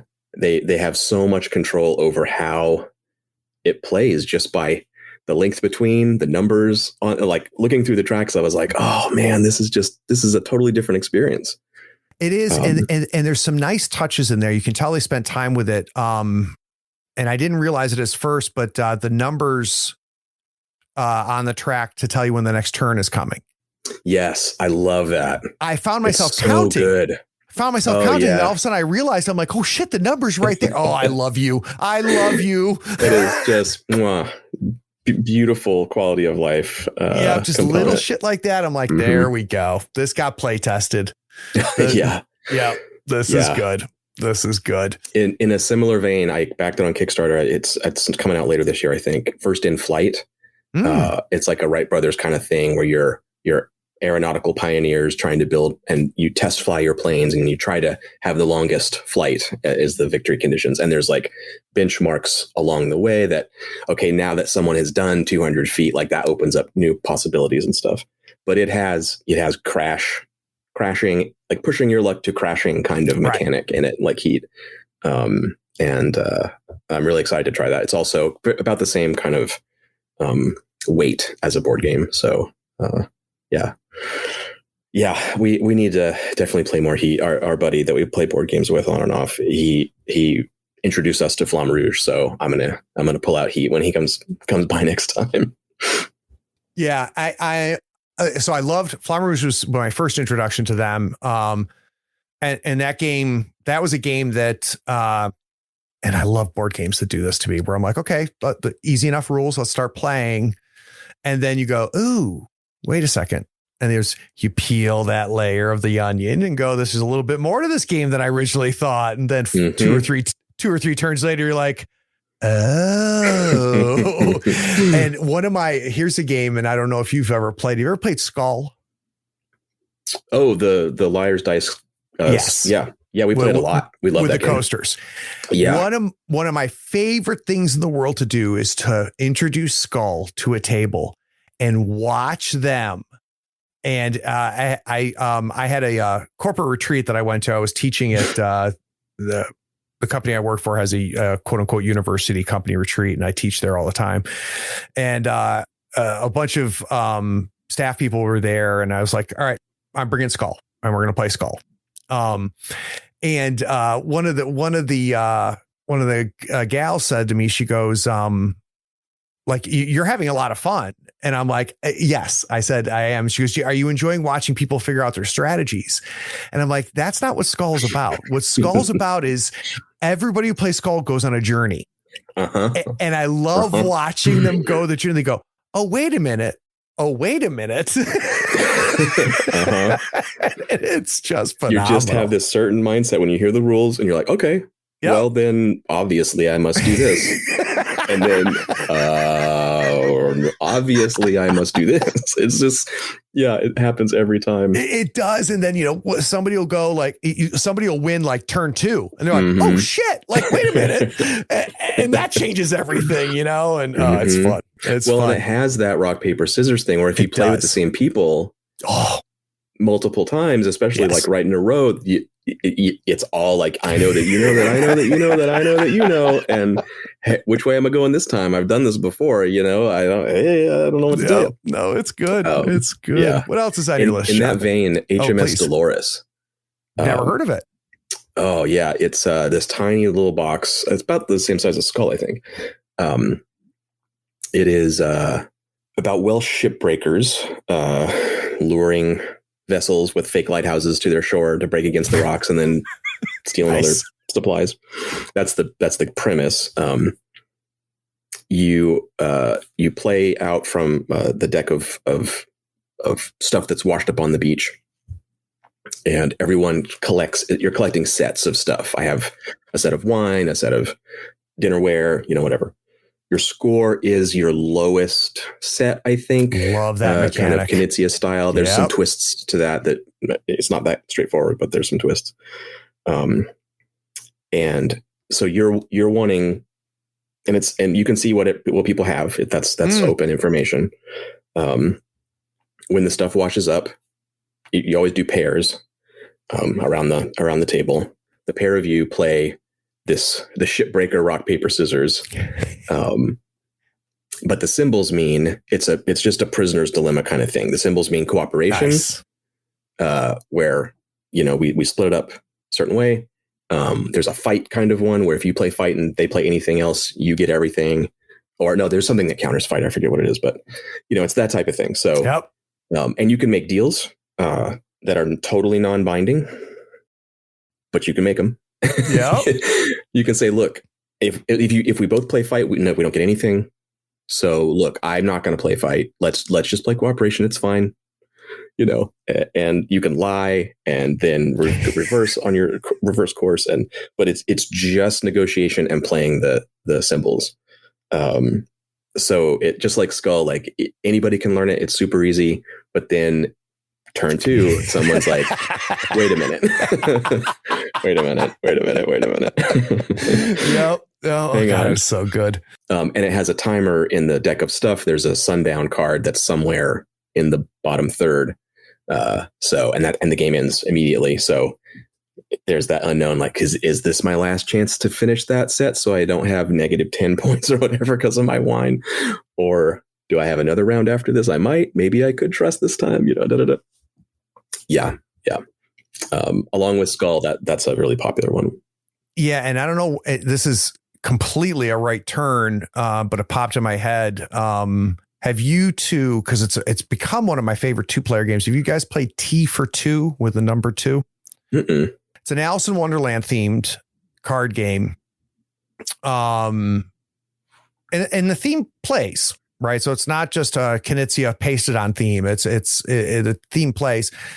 It's got a very interesting mechanic where you're purchasing, it's deck building, kind of purchasing stuff to add to your deck. And you both play a card and the higher card wins, but the differential is how much currency you have to buy your card for your thing. Super easy to explain. It's a game of war, right? You're playing war with somebody, right? Because you're not picking the card. It's from the top of your deck. I dismissed, if people were like, Craig, you got to play this game. I read the rules and I'm like, oh, damn it. Like this sounds terrible. Like this sounds really dumb. And then you play it and you go, oh shit. Yeah. This isn't just war. There's a lot going on here. So yeah, it might be one for your list, John. Is I'm adding it to for the list. 2. Yeah. T for 2. Yep. Yeah. Love Letter is another in that space. I keep hearing about that damn game. I need to pick that up. It's so good. It's so good. And it's like Skull, you play like multiple rounds. Right. And it's only got 16 cards. You know all the cards, you know how many of each one there are. So it is just, it's bluffing to some degree. It's trust and betrayal and all that. Just bam, bam, bam, super fast. In a different vein, I have on my list Acrotiri, which we just started playing. I bought that after I saw you playing it. So go ahead and talk about it. Yeah, it's Sinfung Lim, and I forgot, I just spaced on the name of the other designer. Sorry about that. Actually, I'm just going to look it up real quick. And just so you know, I've added Love Letter to my cart. Highly recommended. Yeah, that was probably our most, that and Azul. Azul's like a great 3 game. years ago, we played like constantly. Yep. It's designed by Jay Cormier and Sin Fung Lim. It's Asmodee publishes it, yeah. Mm-hmm. Or Z-Man now, maybe. Anyway, doesn't matter. Acrotiri, it's you explore the Aegean Sea, which you build out with tiles, adding to the map as you play. And the tiles have resources on them. Mm-hmm. You want to go out with your little boat, and there's little resource cubes that fit inside the little boats, and you bring them back to your home base and score points based on their market value, which fluctuates simple market style, like, demand, supply and demand. But the cool wrinkle to it is you start with some of these sort of treasure map type cards, and you can purchase more in the market at the home base. And they describe a collection, an arrangement of the map, like the map state being like there are 2 red resources to the north and a blue to the east. And you're like, okay, I get to put down tiles, so I'm going to like shape how the map turns out, and you score them by your position as a player facing the board. So it's from my point of view that the red is up there and the blue is over there. So it creates it's super replayable because those arrangements are always going to be really in flux.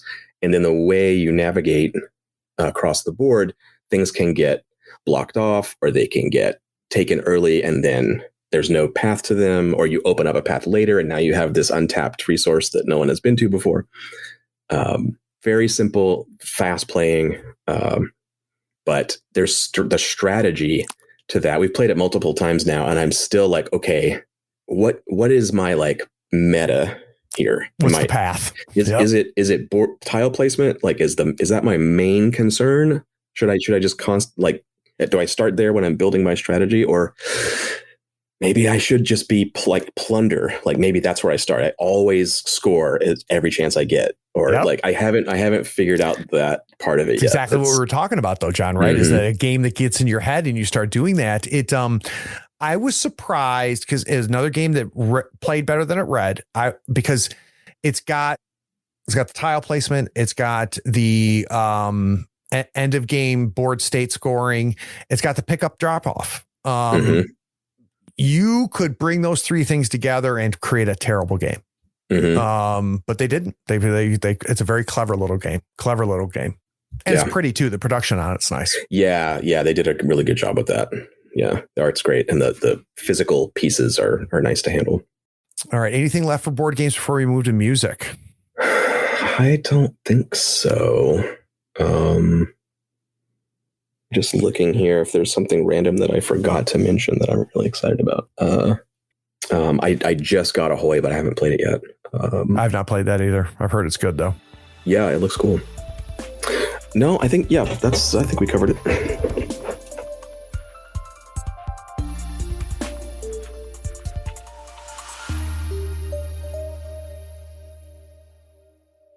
Hello, friends, and welcome to the Writer's Room, where you can find all sorts of adventures, antics, and escapades for the 7th Sea TTRPG. I'm Zoe Jackson. I'm Evan Ackley. And I am Patrick Keefe. And we're here to tell you the stories of 7th Sea. If you enjoy actual play podcasts featuring adventure, drama, and swashbuckling heroism using music and dynamic sound effects, then you've come to the right place. Not only do we bring you stories from our 7th Sea gameplay, we also discuss the mechanics of the game in special episodes called Notes with the Narrator. To learn more, our Linktree link will be in the bio, and that will help you find us on your favorite podcatcher, as well as support us through our many different platforms. Won't you join us?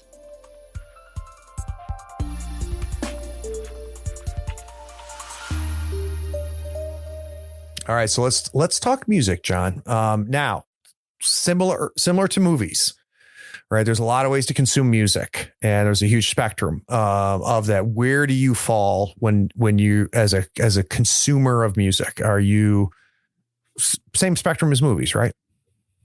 Yeah, I am not a musician and don't get into the technical aspects of it. I think that stuff is fascinating. I love to listen to musicians talk about their craft and the theory of it and practice of it. But I'm definitely in the fan camp, and I'm very much a artist fan. I tend to I like this person. I'm going to have their whole catalog on shuffle and just listen to that all week. And I'm just into that artist. I'm going to get their next album. I'm going to seek out what they've done, like actors and directors, kind of, where I recognize these people as creatives and artists, and I want to sort of follow their work and, be surprised and be into them as an artist as much as I can be with my own tastes, as opposed to kind of wanting them to continue to do the thing they already did. If they take a right turn with the new album that's all country and Western now, I'm going to be like, yeah, let's do it. Yep. I love that too. Exciting. And I love artists where I want your new album to make me a little uncomfortable. Mm-hmm. I almost to the point now where I want your new album, I want to not like it at first. Yeah. I enjoy that too.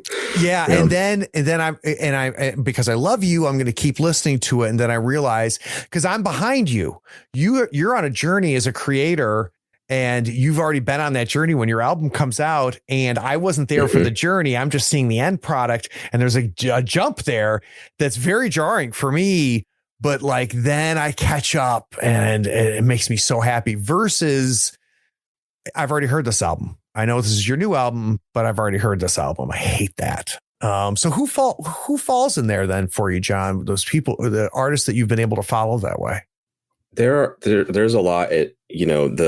There's usually sort of eras in my mind. Looking back on it, you might be able to tell album by album, but at the time I didn't necessarily notice the shift as much. It's a smoother gradation for some artists. And that's not the only thing I enjoy in music, but it is cool. And actually last night we were listening to Jefferson Starship. Nice. God, I forget what the album's called, but it's just a bang. Every song is a banger, and the whole thing is amazing. And Allison was like, man, this is the same band essentially, that made Play White Rabbit and then listen to this album, the Starship album. And how did they get there? They just managed to transform themselves over time. Or Tom Waits, Tom Waits' classic standards are so familiar and comforting and wonderful, his first albums. And now this that mage necromancer person that he's turned into. And it's just so mind blowing that whole journey is but he left crumbs the whole time, John. That's what's so cool, right? I go through phases. I want to hear, I'm in early weights right now. Right. And then I'm like, I need some fucking punch me in the nose. Early 2000s Tom Waits. And it just, it hits different. And it's just so cool, that journey he went through. Do you have the Black Rider, his musical? Oh God. Yeah. Yeah, man. So cool. He's an artist. He's just an artist, and an artist who loves the art. And a pretty damn good actor too. Yeah, that's true. Yeah, very much so. That's something that I really appreciate. It is someone who really loves the thing they're doing, whatever the genre is, and really delivers on that. Like I mean, Blondie or Henry Rollins or who we've been listening to, like James Taylor. There's so many to pick from in that space. Neko Case. People that. Absolutely. Yeah. It's really satisfying. Again, just like with filmmakers and TV and stuff, like I will listen to any kind of music by someone who loves that music. And then it's a bonus on top if they are a kind of genius in that space. You know, that's not a requirement for me, but when they are, it's so satisfying. The great pop stars that are just amazing pop stars, Taylor Swift comes to mind, that are just so good at that, that it's awesome to watch. Allison's got me into Harry Styles recently, who's a really great songmaker. He's my new thing. So I made a promise growing up. I got very annoyed with my parents because they hated all the music I listened to. I made a promise to myself. I'm not going to be that person, that I'm always going to try new music. And I'm proud of myself for doing that. Yeah. And Harry is the real deal. Yeah. He's the real deal. He's really, really good. Him and Billie Eilish are my two. Oh yeah. My two Billie new Eilish artists where I'm like, these are really, really good artists, both of them. But yeah, I'm a huge Harry Styles fan. Yeah, I'm glad we just got, I forget what the album's called, but he's like upside down. He's on the ceiling of the man, so good. And not like his last album. God bless him. He explored he explored some different stuff with it. You know who else I am quote unquote new? And I'm gonna, IPA craft beer. Yeah. Like I was listening to it before everybody else did. Is Childish Gambino is another artist. Yeah, totally. His ability to just every album is a different love letter. And it's just like, he's so good. Yep. God, he like a little frustrating because he's also an incredible actor. Turns out he's an incredible director and writer, right? Atlanta is a fucking great show. Mm-hmm. And you know what, Donald, I'm a little annoyed with you right now because like, that's like, let's leave some room. You can't be good at everything. Yeah. Then you go back and watch him in Community, it's just like, son of a biscuit, man. Mm-hmm. That's good stuff. So this somebody, when we're talking about Tom Waits, someone other similar that I don't know, and being in the Northwest, you may have Ani DiFranco. You ever get into her? Yeah. Yeah, definitely. She also did not nearly as violent as Tom Waits, but she also had an incredible journey as an artist. And she left me. Like at one point, I stopped listening to her, but loved, like, I was just like, go Ani, go, like I don't enjoy this music anymore, but I love that what you're doing and you're really good at what you're doing. But I love, like, you can listen to her catalog and just see this incredible journey that she went through. Mm-hmm. And still I think one of the greatest lyricists of all time. Yeah, definitely one of the masters. There's so much to say about music, right? Obviously, but, trying to organize my thoughts a little about just because I should say to the listeners that we've gotten into records and having this kind of dinner music ritual where without any other distractions, making dinner, putting on albums, listening to them, mm-hmm. and appreciating them. That shift into that space has it's just a really nice thing to do socially. Yeah. And B, it just makes you pay so much more attention and really consume the work in a deeper way. And also because of the availability of albums or not, or interesting alternative pressings of things or not, the collection is by definition has to be very eclectic. Yep. It's not just digital, go get everything, boom, you have it. So as a result of that, we've gone through, there's all these phases of like okay, well, we've got Hall & Oates. Don Johnson made an album. Let's get that.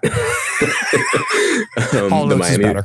The Miami Vice records, like we'll just have a theme, Yeah.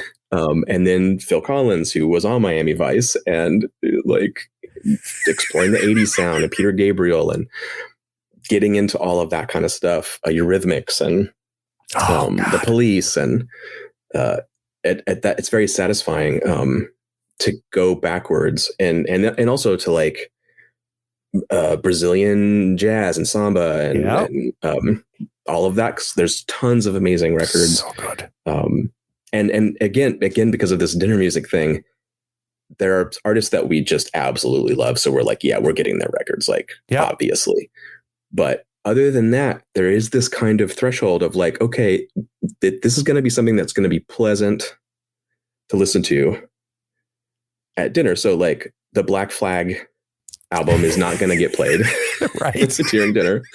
I mean, maybe every now and then, but finding that other space, that kind of like social party mix kind of space, there's so much, obviously. This was, for a long time, this was like the way you entertained.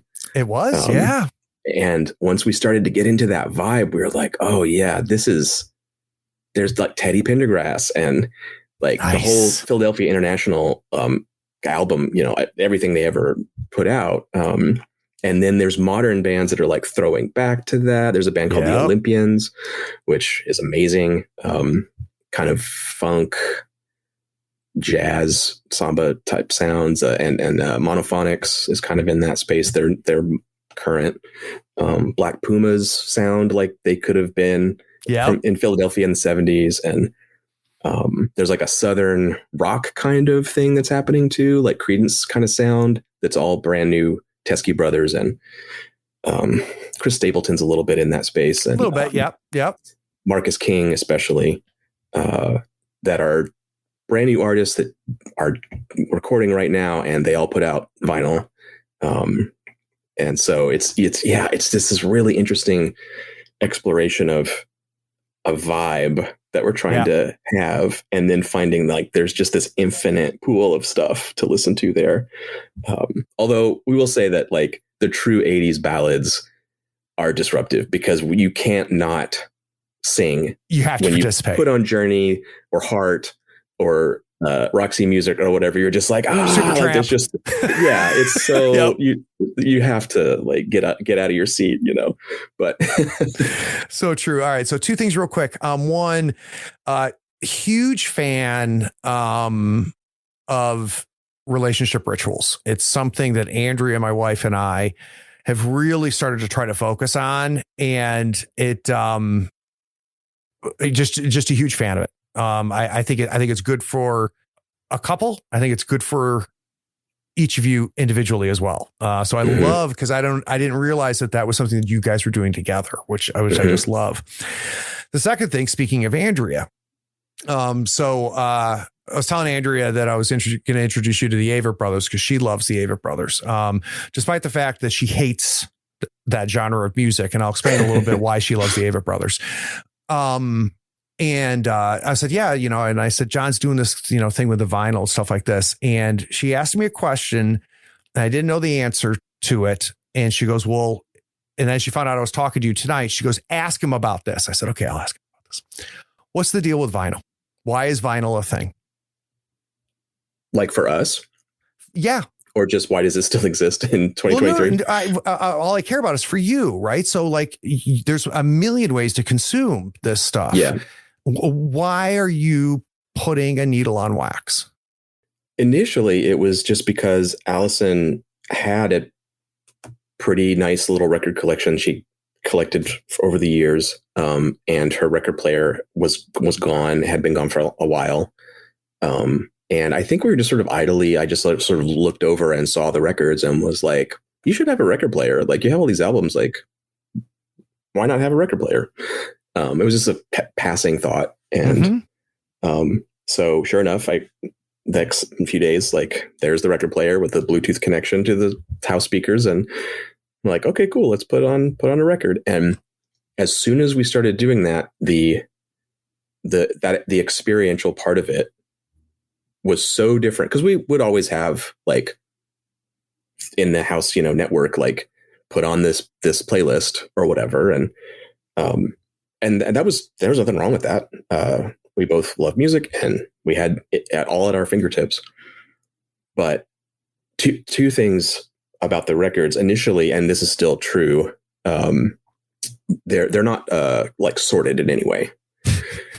They're just, you can't find it. I mean, you can find stuff, but if you're looking for a particular record, it's tough. So we do just record roulette. Nice. So you pull an album. Whoever pulls it has instant veto power to be like, nah, I don't want Marty Robbins' Gunfighter Ballads right now. That goes back. Or maybe I do, but maybe not.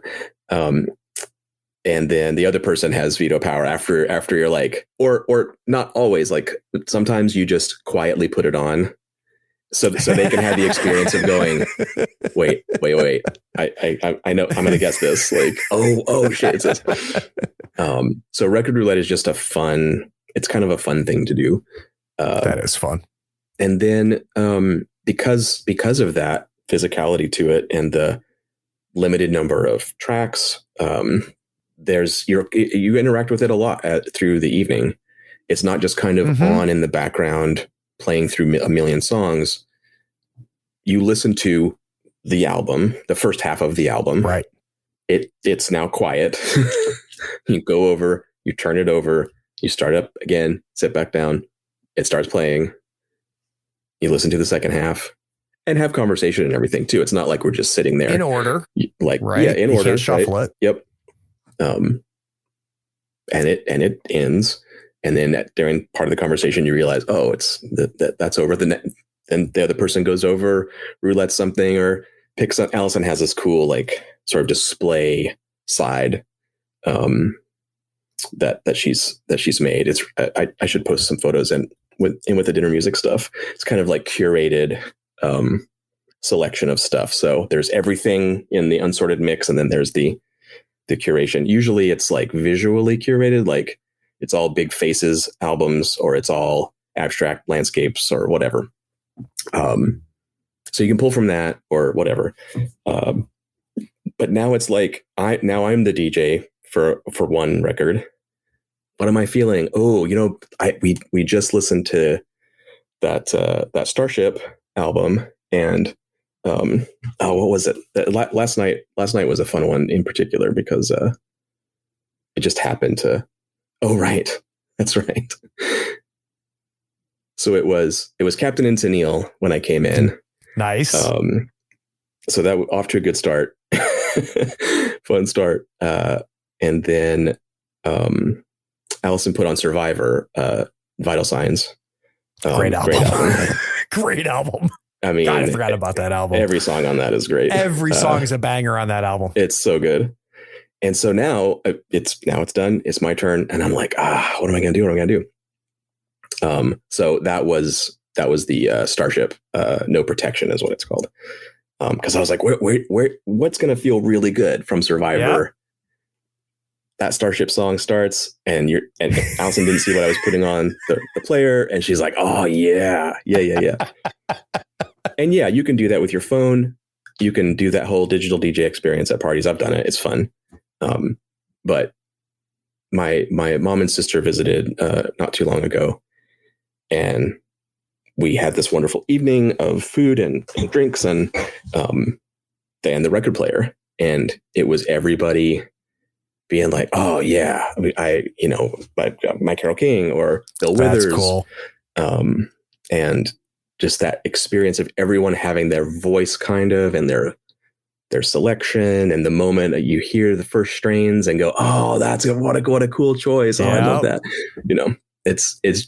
It's hard to go back now, like we've done it long enough that it's just such a satisfying interface that, when I'm ritual working home all day, I've got my digital music going. It's fine. There's nothing wrong with that at all. But we have created this ritual space here for this to happen, and the physicality of the records and DJ quality to it is it's important to us. Yeah. Yeah. And it sounds to me like, John, like you're sharing with each other through that process. Mm-hmm. You're pushing each other through that process. Like, okay, now what are you going to pick? Right. Yeah. And that's fun. And then, surprise each other through that process. So that makes more sense. So good. I'll be able to explain it to Andrew what the hell's going on there, because we've also made some discoveries through the bargain bins and ordering the 50 records for $50, kind of things. Like, we promised there'll be at least one good one in there or two good ones. And we're like, okay, fine. But so we got, the Songs of the Truckers Volume 1. And we're putting this on. Let's do this. With a name like, it has to get played. And there are all these folksy trucker ballads about, running from the police and hauling your big rig and playing pinball. Pinball is like a big thing in truckerdom, apparently, or it was. Interesting. And then Allison happened to find Volume 2 randomly at a thrift store. So now we have 2 trucker songs of the trucker albums, and there's lore in songs about this truck called Giddy Up Go. And there's a follow-up song about the woman. This is fictional. The woman who married that trucker in that song has a song about her in a different song by a different artist. And it's so crazy. Isn't it funny? We keep finding stuff like that. Some of them are kitschy weirdness like that are just kind of fun to listen to. But some of them musically are these whole traditions, especially that sort of the Brazilian jazz samba stuff I was talking about. There's the standout names that but then you scratch the surface and you just find there's this huge iceberg of stuff. Yeah. And that can happen with almost anything, because we made so many records. Human beings made so many. They really did. And one of my favorite things to do, and in some ways I do it on this podcast, which is, I hear somebody and I go, well, what were they listening to? Yeah. Right? What brought them to here? And then you start going backwards down this tree of influences, and you start finding stuff. That's how I found Tom Waits. Tom Waits is a classic musician's musician, right? People don't casually listen to Tom Waits. The reason I found Tom Waits is because some of my favorite artists were Tom Waits is the GOAT, right? And I was like, all right, I got to check this guy out. So that's an interesting path. Any recent music? You talk about Harry Styles. Anybody else that's really kind of tickled the ears?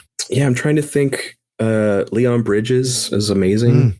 Soul, classic soul sound. Chris Stapleton, I already mentioned. I think he's fantastic. We really like the XX, this British band. Kind of, I don't know, what do you call the XX? They're electronic-esque. I don't know what genre they would be in. Really cool sound. I'm trying to look here and see what is new in this set. Are you pro or anti Radiohead?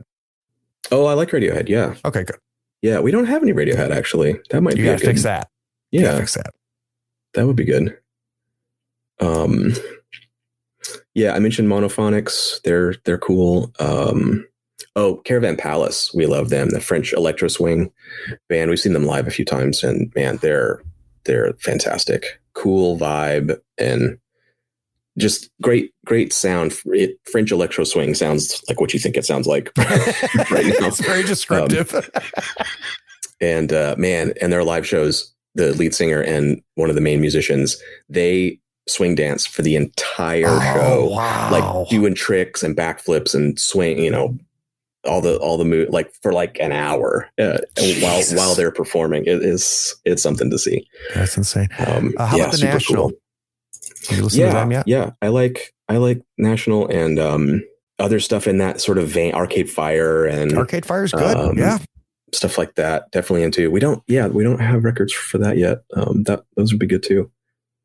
I'm looking to make sure there's not a hot recent thing that I'm failing to mention. Well, what's listeners, I'm watching John. He's obviously we've learned anything, he's going to be organized, right? So this casual podcast that I asked him to come on, he's like, I got my list. As you're looking down that list, though, John, is there something that's popping out to you? And it doesn't have to be something recent, right? What is? Yeah. I mean, what's screaming? Talk to me. What is screaming to me? I guess what I'm seeing is the like classic rock and the sort of 80s sound they have big presences in this collection. I'm kind of looking through the photos, like what we've been listening to the last, like 5 months or so.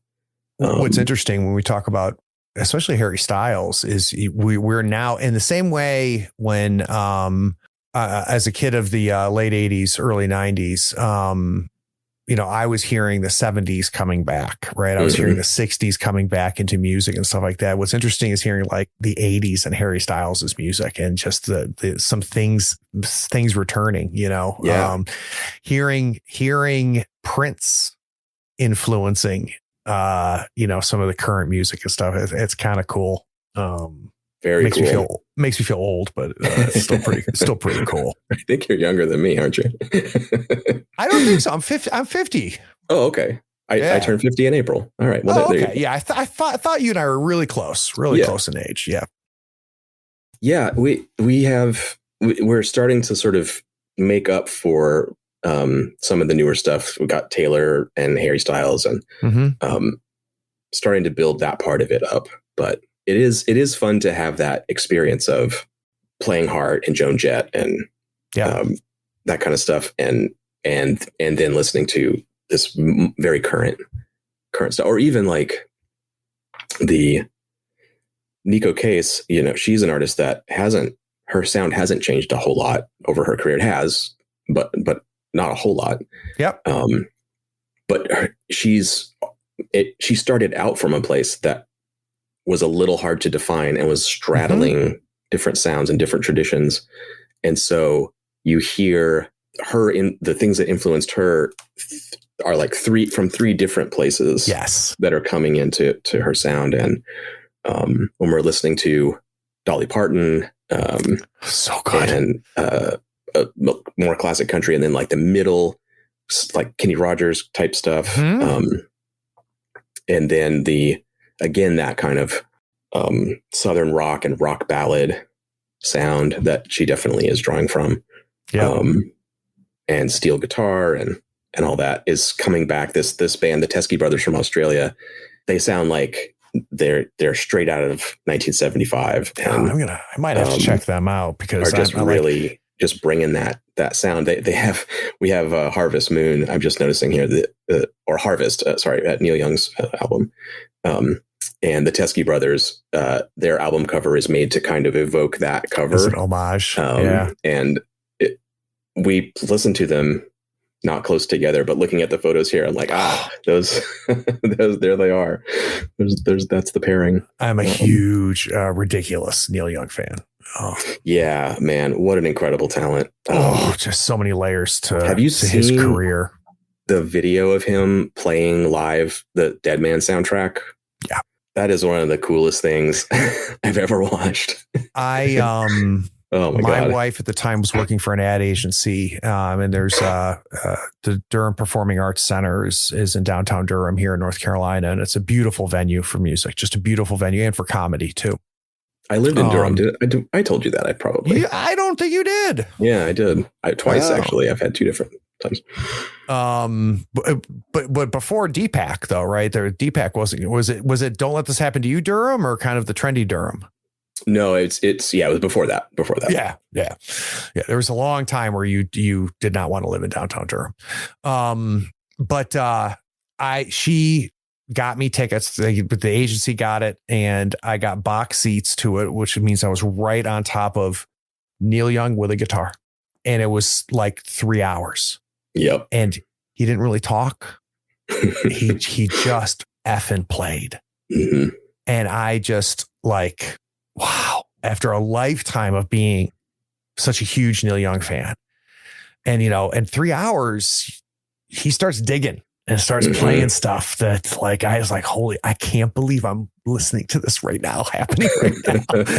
Cause at this age, like he could die on stage. Right. You know, it's like, this could be it. You know, it's just transformative, absolutely transformative. That is what an amazing experience. I mean, I can't even imagine. Yeah. People ask me, like, what was the greatest concert? There's two. One is the Neil Young I just talked about, and you'll get a kick out of my other one at University of Chapel Hill, Cat's Cradle, which is this tiny classic college, you know, venue, which is just this gutted out place that there's no stage. It's just everybody's like in the floor is sticky, the classic thing, right? The walls are painted black because they don't have to clean them. Ice-T with Body Count. Oh, damn. Right in the middle of the controversy when it came out. And 30 minutes into that concert, John, I was like, I can't believe what I'm experiencing right now. It was one of the most incredible things I've ever seen. And I've been an Ice-T fan ever since. Just an amazing artist, but watching him live in a small venue and not rapping, doing this heavy metal, like fuck the police stuff. It was good. It was good. Oh man, that's so cool. So cool. I've only had one like close up experience like that, which was at the University of Kentucky. Henry Rollins was doing a lot of spoken word engagements at that time. And supporting his books. And for some reason, either they didn't sell enough tickets or somebody messed something up, or I don't know what happened, but he got booked into basically like a meeting room. And it was only about half full.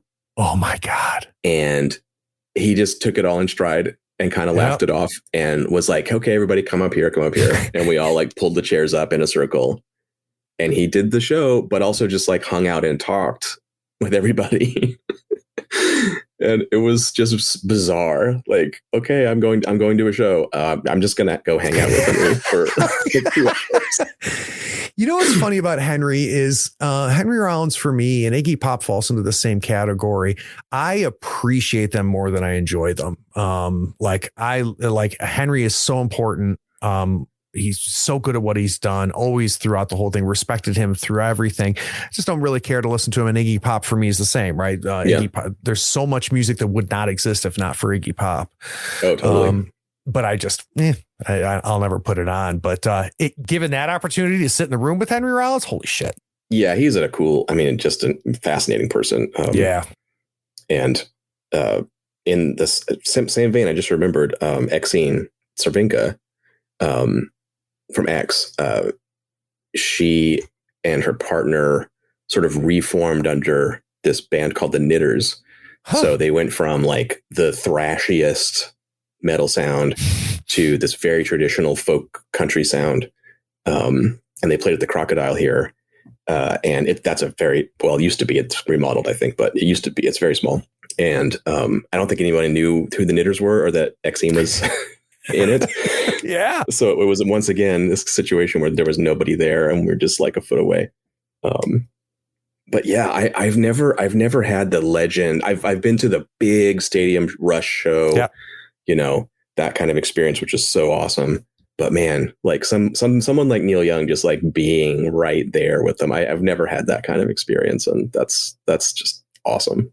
Yeah, it was pretty cool. You talk about the big experiences. Another big experience I'll never forget was I think it was the second Lollapalooza, and when Ministry came on, and I knew nothing about them.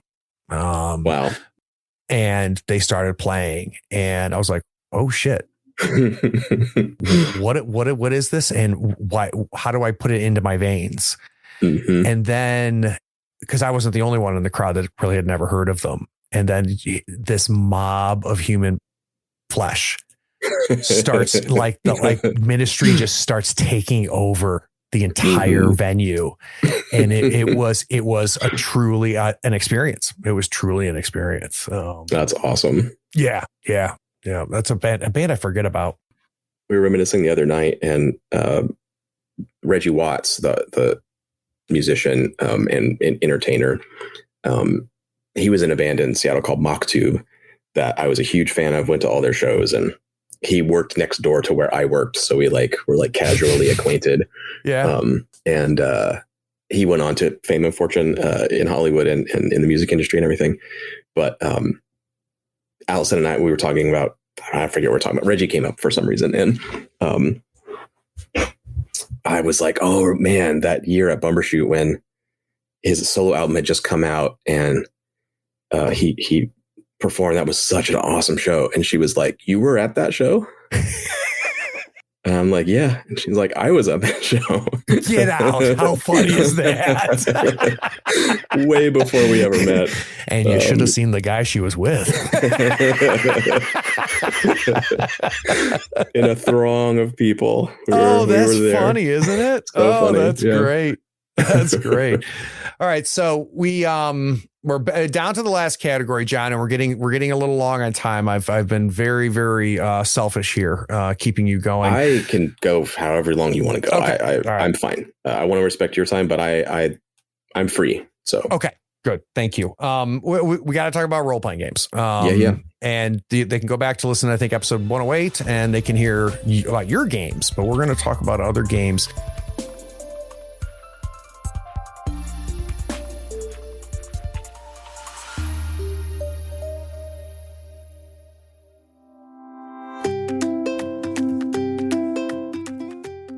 There are specific skills we use when we play a role-playing game. The better we are, the more fun it is for everyone at the table. Karyn 12s and Friends wrote the second edition of Improv for Gamers, so you can level up your play. The book helps you strengthen your storytelling skills, craft more exciting and multifaceted player characters and NPCs, and it also helps you know when and how to end a scene or share the spotlight with other players. The new edition for Improv for Gamers contains over a dozen new exercises, tips from experienced players, storytellers, and GMs, and advice for adapting the lessons for online play, accessibility, and your specific game and group.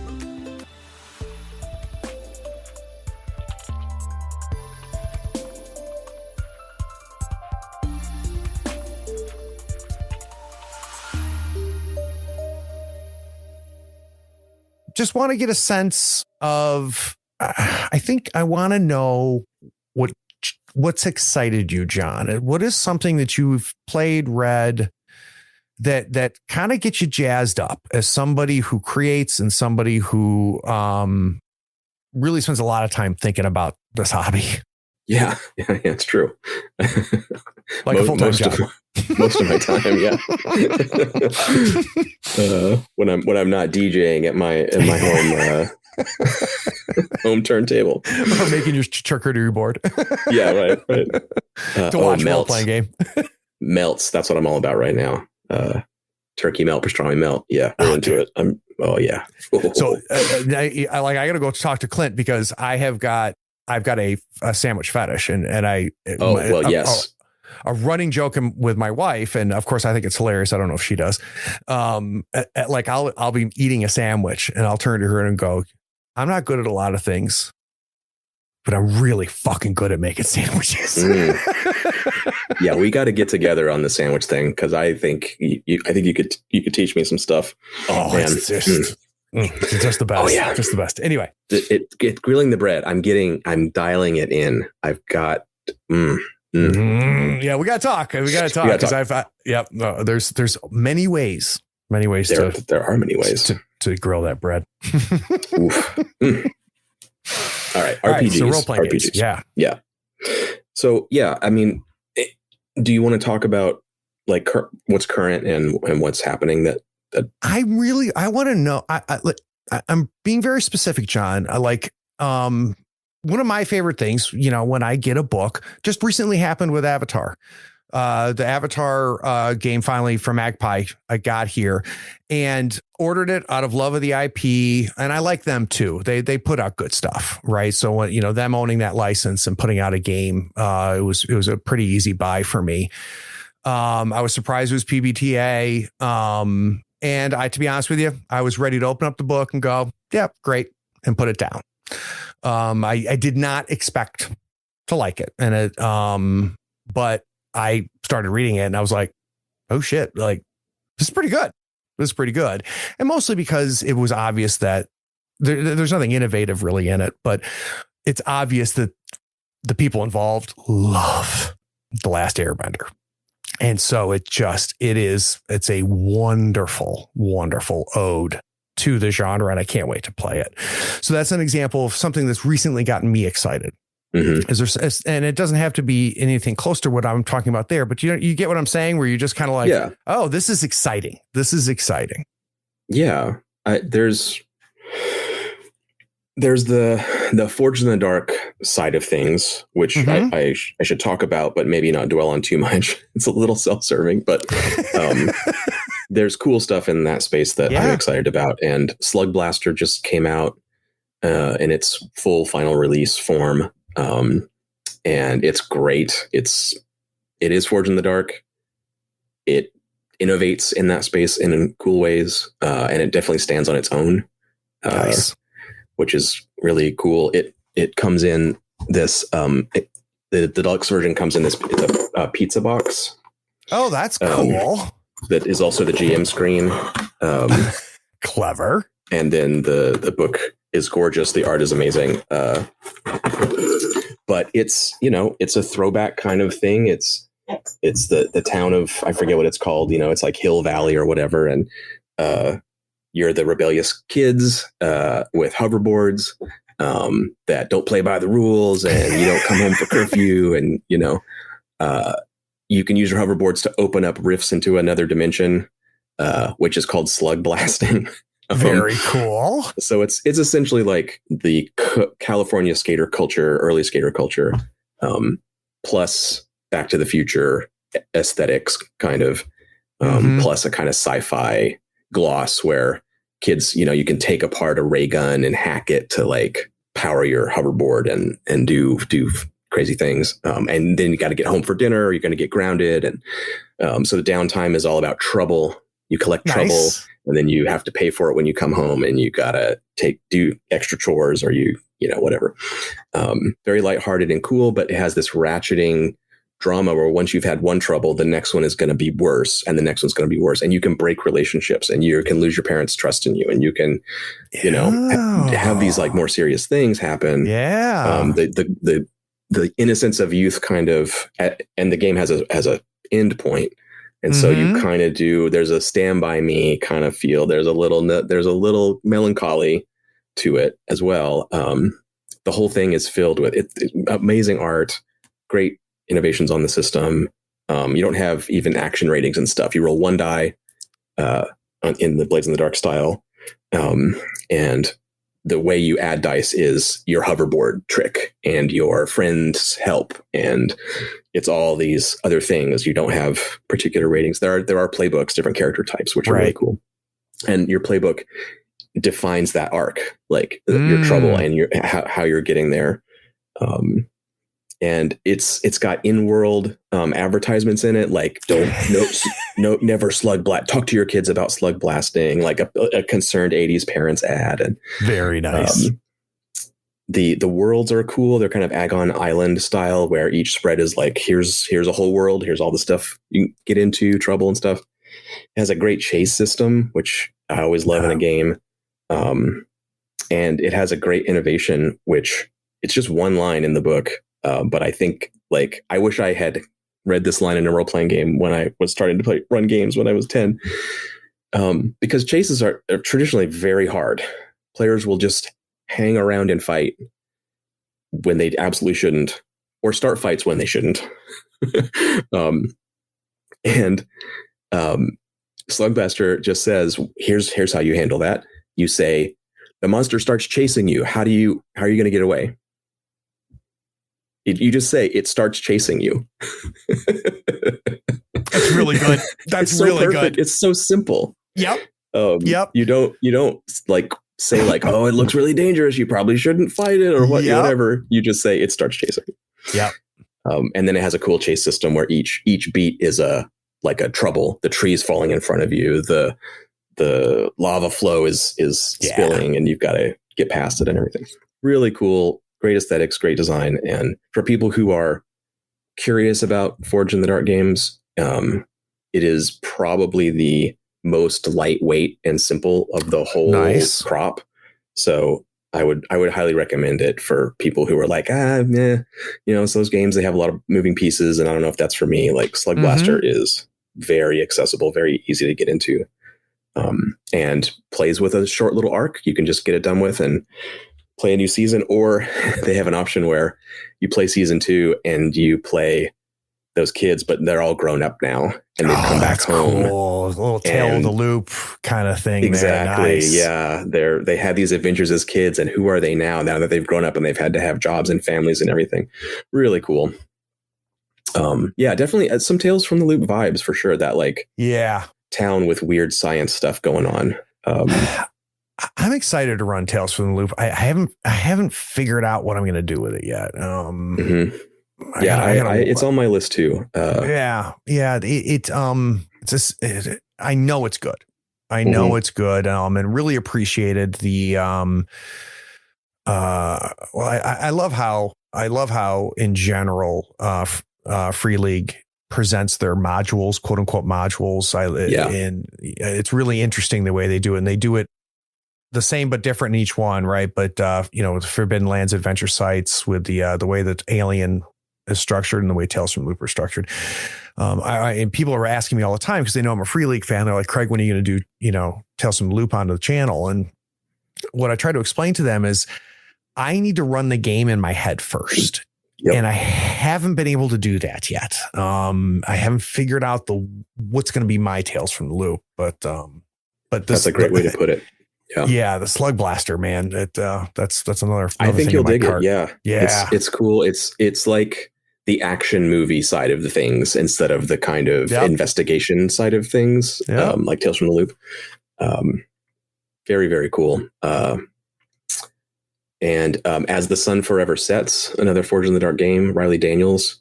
It is the H.G. Wells' War of the Worlds. The Martian tripods have landed in England, and the red growth has started to infest the water supply and the ecosystem. And it's been 13 days since the invasion, and you're a group of people who, by happenstance, this is our zombie movie, survival movie thing. You're thrown together. You're just ordinary people. Yep. And you have to survive the invasion, and it's the H.G. Wells thing. So like, it gets really, really bad. Then they catch the common cold and they all die, and it's over. Can you make it through that process? And so you track, I think it's 40 days or something. And you have this gorgeous, Riley's graphic design is amazing, and this gorgeous map of England, and it's a point crawl. That's cool. And zones are getting redded out, and you have to navigate like, we need this resource and we need that resource. Where are we going next? Band of Blades-ish kind of. Band of Blades-ish, yep, for sure. You have to manage, like, you need food and water, you need sleep, you need all this stuff. And it's grindy. It is like turning the screws on the characters constantly. It looks hard, just like Band of Blades. It's like, I don't know if you're going to make it, man. Like, this doesn't look good. But the presentation is gorgeous. Riley does all the illustrations, and the layout's cool. It's a beautiful book. And if you ever read like, God, what was it called? Not Tale of the White City. No, was it the Triffids? I'm totally drawing a blank on what I'm trying to think of what here. You're talking about. It was like in Boy's Life or something. They had serialized this English series. Man, someone's go to the Google. I guess we could edit it so it sounds like I know what I'm talking about. Unless they stay after the credits. Oh, Jesus. That was a surprise. After our first talk, I was like, what the fuck is this?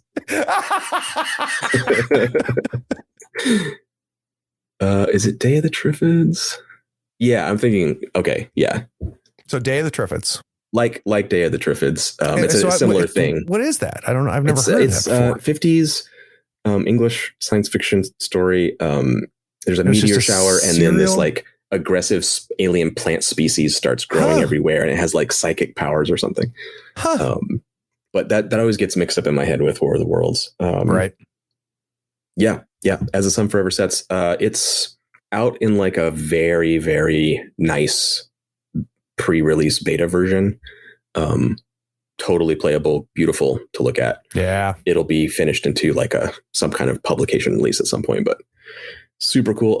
I should also mention Crescent Moon by Emma Acosta. It is a cozy slice of life, lovable storytelling Forge in the Dark game. You play kids, like smaller kids, having cozy, harmless fantasy adventures, helping small animals or exploring a spooky cave and finding a magic star or anything in that vein. It's more interesting than that. I'm glossing over. There's details that are unique to the game, but it's in that vein. And again, Emma, she's an artist and just beautiful watercolor paintings throughout the whole thing. Very storybook looking. And there's an add-on. I think it was it had been a Kickstarter thing for Crescent Moon, but oh man, I'm trying to remember now what it's called.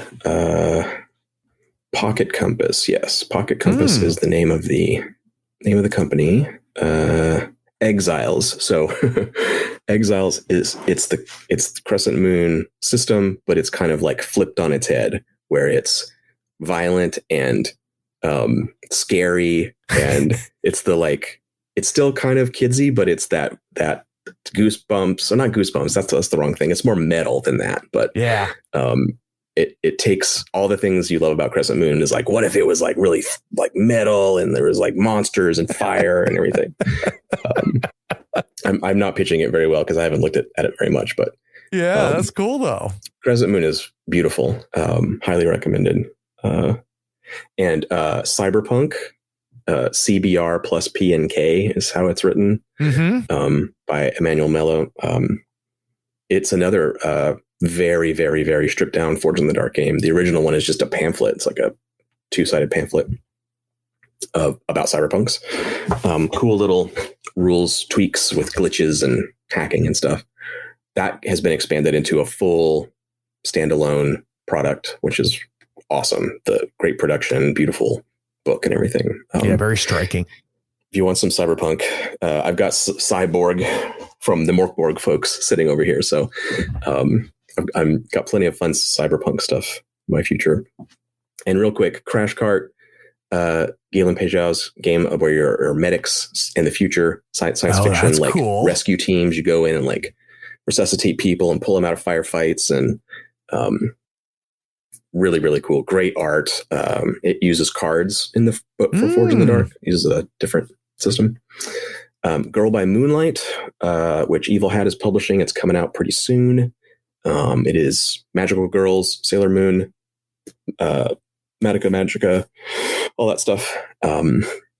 Incredible game. It's been in development for a long time. The art is fantastic. And the system design is brilliant. Andrew's a great designer, and it flips the stress system on its head. You take stress in downtime when you have to be a schoolgirl and deal with your life, and you relieve stress by fighting giant monsters with your magical powers. Oh, that's cool. So yeah, it's so cool. There's many other innovations like that in the game, but that's a great one. And finally, for Forge in the Dark, Copperhead County by Jason Ellie. It is Justified and Breaking Bad. Deep South crime family type stuff.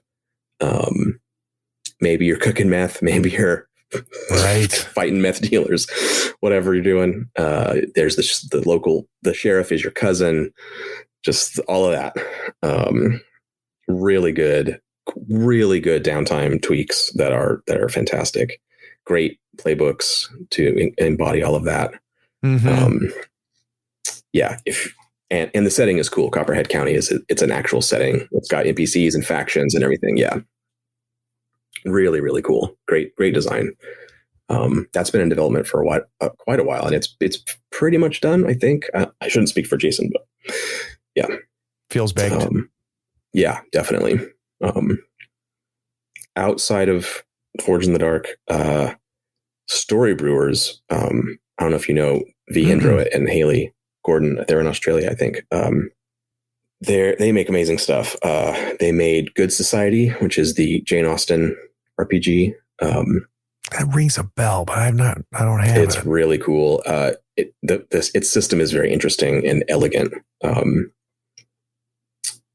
And they make these little mini card-based games. Where did I put it? This is one of them. Our Mundane Supernatural Life. Sorry, they're called Little Box RPGs. Nice. And they come with everything on cards, and they're like dry erase cards you can write on and scrub off. Each one is like a characters in a scenario, and you can sit down, pass out cards, play the scenario. There's 4 different situations. This one's kind of like fairy magic. They have one on a decaying space station. They're really, really cool. They have a sort of prestige big game coming out called Fight with Spirit, which is it's the high school sports RPG. You're on your team. Wow. You want to go to nationals. You got to deal with the shitty kids on your team that crave the glory or whatever. And can you work together? Can you win the games?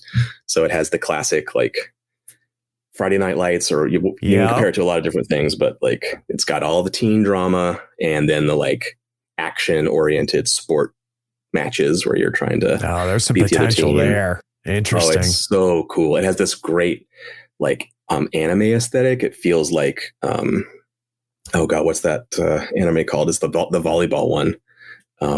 Everyone was raving about it when it came out, but yeah, it's so cool. And cool. V and Haley do really great supplementary stuff. So they have fully beautifully made edited walkthrough videos where they tutorialize everything in these bite-sized chunks and show you how the game works. And yeah, they're doing, like, they're a 2-person team, and they are doing the quality of work that they do in every aspect. Competes with big studios. They're amazing, and they're just cool people too. I got to hang out with them one time, and they're lovely. So yeah, Fight with Spirit. I don't know if it's fully released. It was kickstarted, and I just got an update. I might be finished. I can't remember, but definitely check that out. Yeah. Man, I want to hit all these. I'm gonna have to go fast. What's screaming? Diego Nogura has a zine game trio, Running Out of Time, Screams Amongst the Stars, and The Dead Are Coming. Cyberpunk, sci-fi, and zombies, respectively. I've got them, and they're so good. They're so good. They're sort of into the odd-esque hacks, if you know that system. And they're short, to the point. They're beautifully designed visually, and they just give you these little nuggets to play that are very appealing to me. I spent a decent chunk of my design life making micro games and smaller stuff, and these are very, very good examples of that. And they all have their little fun thing. Like in Running Out of Time, you don't have money, you have years of your life, and that's how the cyberpunk economy works. And just touches like that are in all of them that make them stand out. And I feel like that's I'm learning as I consume more of Diego's game that's his signature for me. And I love finding that one little just small thing he puts in there that really punches above its weight class. Yeah, exactly. That's a good way to put it. All right. So other games that really kind of made you stop for a second. Yeah, there's Deathmatch Island, Tim Denay. I keep hearing about this game.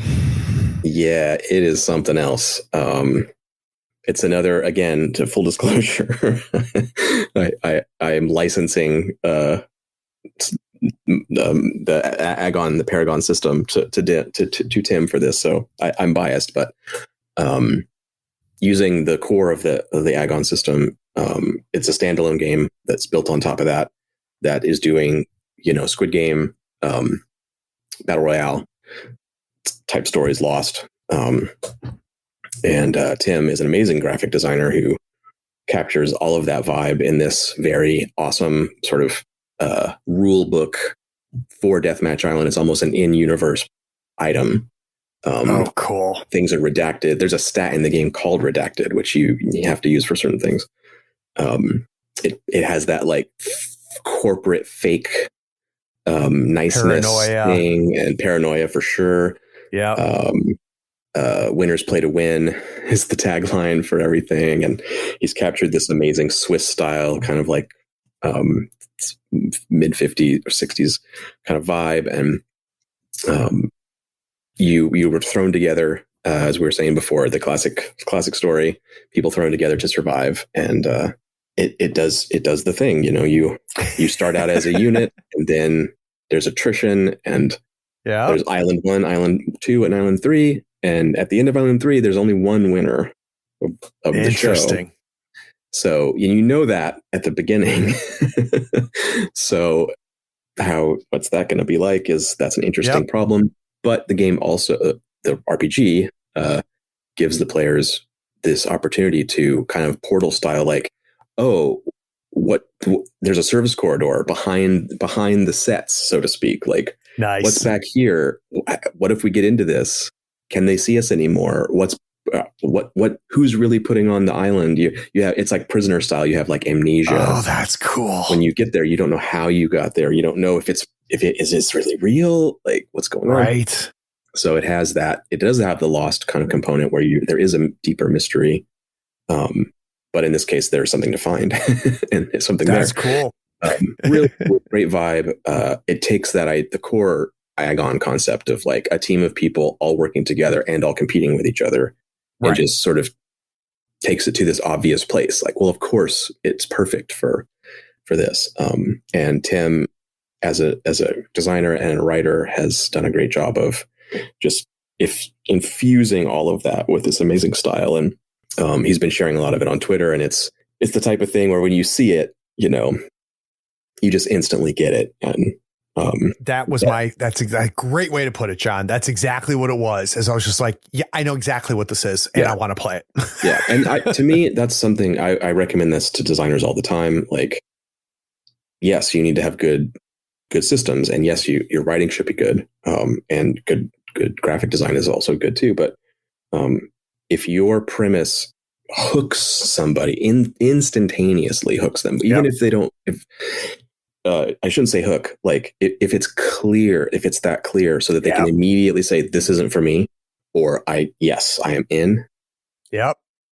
That, I think it psychologically makes such a big impact that you will, if you're like, yes, I am in, and you get the 400-page rule book and you're at 100, you're like, let's go. And you read the whole thing and you learn every rule, and you're like really into it. Maybe it shouldn't have been 400 pages, but it doesn't matter, because you want it. You're into it. And I think, and in play too, like if you're so invested in being a intergalactic bounty hunter and you love it so much, okay, the initiative rules are really clunky and dumb, but like, who cares? Like we're in it. And I think people don't pay attention to that sometimes, and they want to get into the nitty gritty of, is it a dice pool system? Is it this? Is it that? Mm-hmm.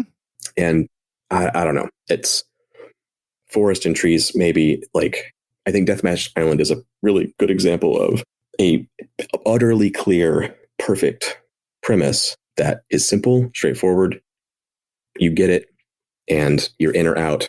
And to the extent where Sean Nittner, Evil Hat, is publishing Deathmatch Island, and during our early talks and starting to do playtesting and stuff, Sean was like, this really isn't my thing.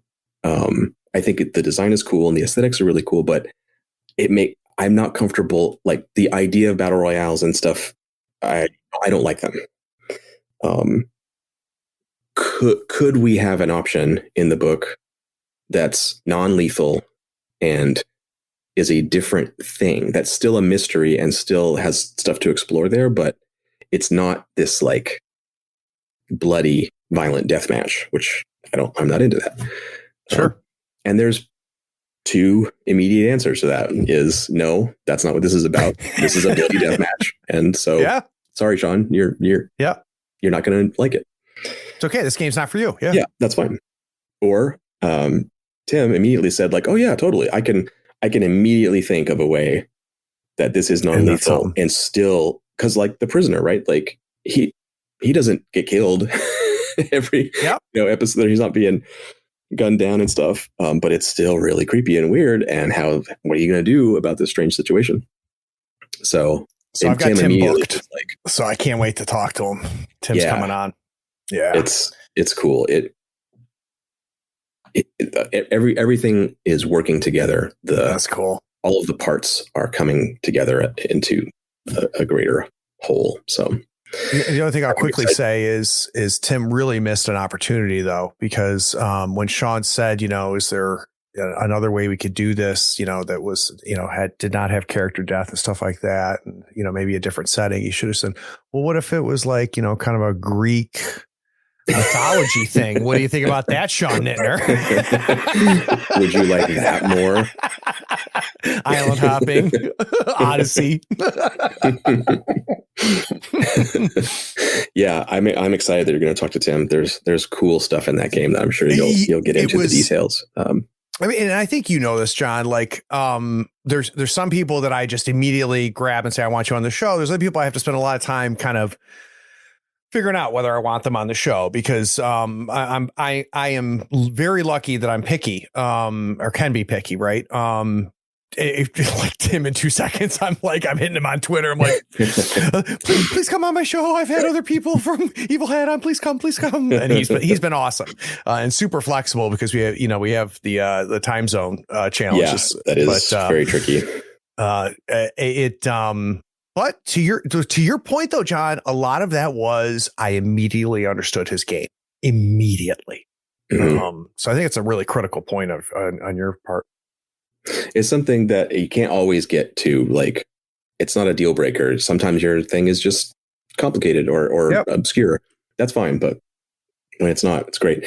I also wanted to mention about Tim. He's done a lot of stuff.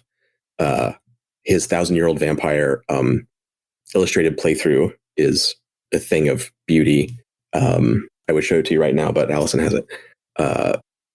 Just gorgeous artwork and storytelling. They ended up making a beautiful hardcover version of it. Wow. And he's done a bunch of other stuff that's just kind of out there, not like as strongly connected to him as a brand. He's starting to build to that, in some ways. Odyssey Aquatica, his other Paragon hack, where it's the Life Aquatic. Basically, you play sea explorers, is amazing. But the other day, or a few weeks ago, Dwarf Fortress got its final release on Steam, and it's this legendary old video game that's hugely complicated. And I have never gotten into it, but I was into the after action reports. People would write these hilarious, amazing stories of what happened to their dwarfs and all the bizarre things the game does. Like, now they're all worshiping this frog for no reason now. I don't know how to make them stop. Just hilarious stuff. And I was like, oh man, I remember there was this amazing comic somebody made, this like big vertical scroll web comic style of their Dwarf Fortress campaign. And it was so many years ago, and it got passed around all over the place. And like, oh man, that was so funny. I'm going to dig this up just to relive an old part of the internet. I find it, and it was made by Tim Dene. Isn't that funny?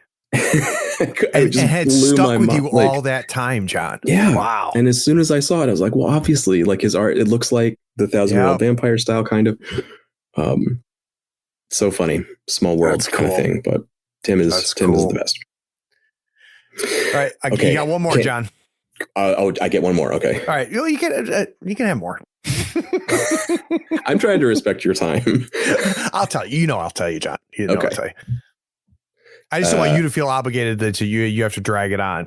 I'm eating all of this up. It's getting expensive for me, but keep going. I mean, okay. You're cragging me. So the big joke is that listening to Tabletop Talk is very expensive. it's the most expensive podcast you'll listen to. And people give me a hard time because they'll like listen to an interview and just go buy the game, you know? Yeah. And so you're Craiging me. This is what's happening. This whole episode is a significant amount of money. It is.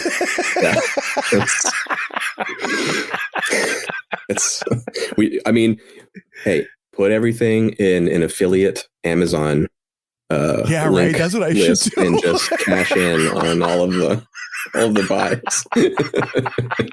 Oh God, that's funny. How did Craig quit his job? Wow. Okay. Going quickly. Errant, Ava Islam's OSR-esque fantasy adventure game. Errant. It is. I love how toolkit. like shit I've never heard of. You're talking about this. Makes me so excited. Yeah, I just got the print version. Do I have it right here? Yeah, I do. So it's an OSR. Yeah. So it is. What does Ava say? It's a great phrase. Let me find it. Errant is rules light, procedure heavy. That's a cool phrase, right? Yeah. So it begins, the beginning of the book says, "You are a failure." You have no home, book. You have no job, you have no friends, you have no family, you have no prospects. But out there beyond civilization, there's monsters, magic, ancient ruins. You have a chance to make something of yourself. So it's the classic fantasy adventure type thing. Errant. It is very like the core system is very simple, into the odd or something. I mean, it's in that vein. Roll under. I think it's roll under. That part is really simple. Then Ava gives you these modular little sections for procedures for everything. And you can decide like, okay, let's use that. Or we can just gloss over it like we always do. But just for example, like there's item slots and handy items, worn items, containers, exhaustion, encumbrance, depletion, burn, supply, like all those things. If you want, like, oh, should we keep keeping track of water? Should be keeping track of this? Like, if you want to turn to this page, and here's the procedure for that. Oh, that's right there. Really interesting. And that expands out into rarity of items, quality and breakage, retainers, grimoires and sorceries. The magic in this is amazing. Ava's written all this cool stuff. It's like build your own crunch. Exactly. Yeah. Exactly. Kind of like, Burning Wheel famously is a hugely crunchy game. But the book says like, just start with tests. Don't use anything else. And as you play, if you want, you can start dipping in and bringing these things in. And this is definitely in that vein. There's a whole thing with travel turns, resting, campsites, eating and drinking, disease, mapping, illumination, doors, lockpicking. The lockpicking system is fun. It's like a mini game. I was about to ask that, right? How disparate are these mechanics on these little sections? They're pretty much bespoke. They're each kind of their own thing. Yeah. Yeah. They're meant to be as modular as possible. Like some of them obviously go together, but the point of the game as it's presented is to give you, whenever you're playing, and this happened in the development of Dungeon World, when we were playtesting that, and I was running Moldvay D&D in my office, which morphed into World of Dungeons, and then kind of Dungeon World was happening in parallel. We just started to naturally want to reach for something and be like, oh, well, we're caring about our relationships to factions now. Should we track that? What are we going to do? And historically, like you sort of house rule or hack or whatever, and that's great fun to just accrue those things over time, and your group has their way of doing that you've hit on. And especially if you're a game designer, that's just a fun thing to do. But Errant takes this other point of view, which says, I already did all the work. I did it. Yeah. So when you reach for that and go, oh wait, it'd be cool. We're doing the eastern deserts. Like, what? Wait, we need water. What if we run out of water? And you can just go, oh, drinking and exhaustion. Bam, got it right here. We can just use this. This is perfect. I'm super interested by this, right? Because there are tables that love encumbrance. Mm-hmm. I'm not at those tables, but there are tables that love encumbrance, and they can just grab this book and go, yeah, we're going to use this, we're going to use that, and we're going to track rations. That's really cool. What a cool idea. Yeah. And it goes into every corner, and it's a slim little book, but it covers everything. And the magic especially is really interesting. Even if you wouldn't use the other stuff in the book, if you're playing a fantasy game with a fairly straightforward kind of magic system, mm-hmm. and your characters are going to go somewhere different or find something strange, or you want to get out of that place where it's just, I can cast light, it lasts for five rounds. If you want something new and different, that's worth the price alone. The magic system in that game is so cool. And it's not this huge departure that's totally different. It's just a way of doing that type of traditional RPG fantasy magic in a way that is different and is engaging. And there's like, I don't know, 200 spells or something in there. Yeah, Errant is really cool. I can't wait to play it. I've got my new Into the Odd. There it is. Which was beautiful. I was so happy when I got mine. Yeah, so gorgeous. And I think those two are just going to fit right together. And that'll be my next kind of fantasy campaign, probably. Nice. I want to mention briefly Vincent and Meg Baker's little set of pamphlet games, The Barbarian's Bloody Quest, The Thief and the Necromancer. There's at least one more. They're really cool, very simple, and they do this very clever magic trick. If you're somebody listening to this who has family members or friends that you think would be possibly interested in playing RPGs, but that if they have to do their taxes by filling out a character sheet, they're not going to have fun. These games have this really clever trick where you are the player, you're the barbarian, or you're the thief, or whatever. You invite them to play this game with you, and you hand them the facilitator's pamphlet, and you say, hey, I want to play the Barbarian's Bloody Quest, and I need you to help me. Yep. I'm going to be the barbarian, and it's my responsibility to take care of everything in the game. And every now and then I'm going to have to ask you a question, and you look in your pamphlet and you tell me one of the answers in there. Can you do that? It would really help me because I really want to play this barbarian game. And sure enough, when you look through the facilitator's pamphlet, it is very straightforward and it is extremely easy to do. And it is the greatest magic trick in all of RPG design. You make someone a GM and they don't even know they're becoming a GM. When I read it, John, it took me a second. It really did. And then I was like, oh, you sons of bitches, you too clever. The two of you are just too damn clever, because it allows the gas. There's all kinds of gas pedal there, right? So literally, like, to your point, they can just read, and they can do exactly what you said or they can end up where we think a lot of them would be, which is running the goddamn game. Yeah, it's super. And it has those little perverse little Baker moves in it where it'll be like you have to. I'm making this up. This isn't a real example in the game. I don't want to. It's not you can spoil it exactly, but I don't want to say too many specific things because it's fun to discover stuff.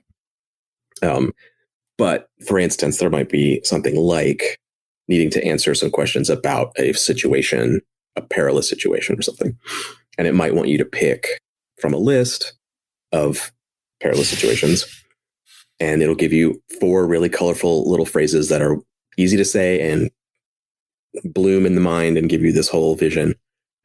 But then one of the options might be, or something of your own design, which is great, which is sort of a blank space. And then another one, which Bakers do in all of their games, they say not a perilous situation, but instead a chance for seduction. That's where McGay was involved. It's like, this is a list of perilous situations, and one of them on the list is not a perilous situation. Yep. They do it in Poisoned. It's like, your character, how does your character go armed into battle with knives, with filed teeth and fists, with a bandolier of grenades and a flintlock, or not a weapon, but instead this. And like, it's the list of weapons, and one of the items is not a weapon. I love it. I love her, and I learned this when interviewing them, but like her concepts of conflict and her concepts of, and I'm saying her, it's him too, right? But like, she's a driving force in this aspect of it, and her concepts of intimacy, like. Mm-hmm. It's really neat to see how that ends up filtering into their games. It's so cool. Yeah, I mean, it's just a lifetime of work and expertise in that field that gives you the wisdom, I imagine, gives the wisdom to like know how, and being an educator too, like know how to make something that faces an audience that you don't need to try to like download all of your wisdom. You have a way of showing it that is gonna click. Yep. That's, that's like the real mastery level when you don't need to tell them everything. You know the way to kind of just put it so it translates. And they just had a brand new Kickstarter, and with me now, like I'm like back. I don't even read it anymore, right? Yeah. But I did read this one, and it was really interesting. I don't remember what it was, but the Wolf King's Son, I think. Yes. Mm-hmm. And very cool. Great premise. You are the Wolf King's son. He's horrible. What are you going to grow up to be? It's sad. It's great. Yeah. Apocalypse World Burned Over is in the process of coming out. What is that? It started a long time ago. The Baker kids, they were running a lot of Apocalypse World for their friends, as you do when your household is RPG designers. And they decided they wanted to make kind of like a PG-13 version of Apocalypse World. They mentioned this in the interview. It was 2 years ago now. Yeah, that was the initial idea. That's not really what this is. Oh, that's how it started. But the Baker kid, like, imagine how good these kids are at designing Apocalypse World stuff. Make me angry. Right? They're better than Vincent and Meg. Right? They're the next generation. It's like UFC 1, is just guys like falling all over, and Hoist Gracie comes in and just chokes everybody to death. Right. To generations of people that learned MMA as their fighting style. Mm-hmm.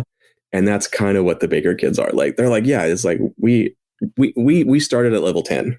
And so their Burned Over has become its own separate, different, standalone version of Apocalypse World, and it is a masterpiece. I mean, I've read it front to back, and every playbook, every move, it's just like when second edition came out, I was blown away. Like, how could this be better than the first one? And it is better in every way. It's amazing.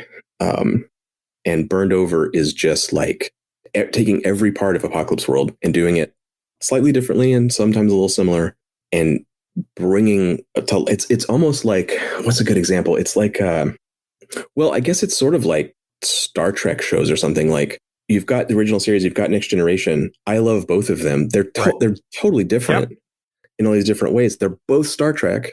Yes, they're both really cool, and you can they don't replace each other. They're just like, and in the corner is Deep Space Nine. Yep.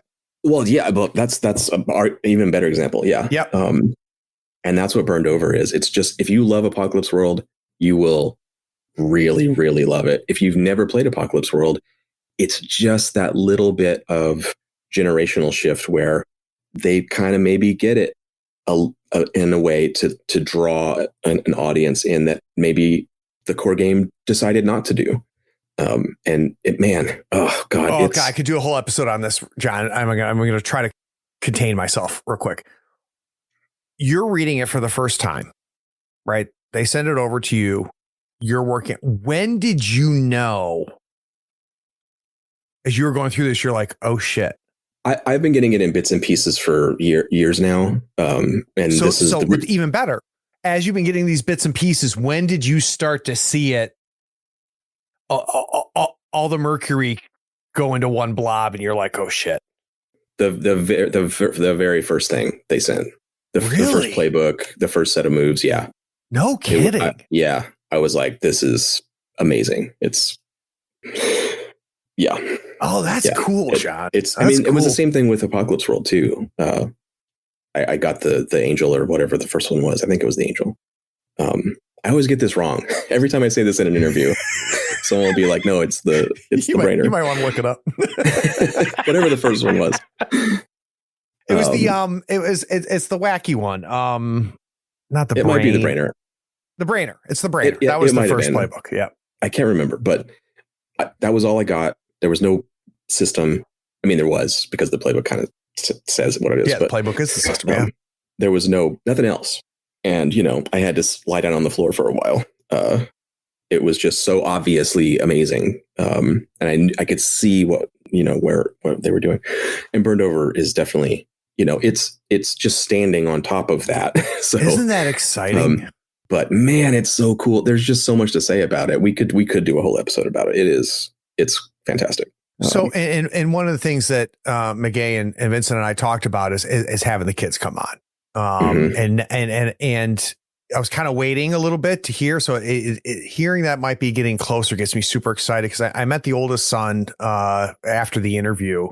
So yeah, I might reach back out to them again. They would have a lot to talk about. Yeah.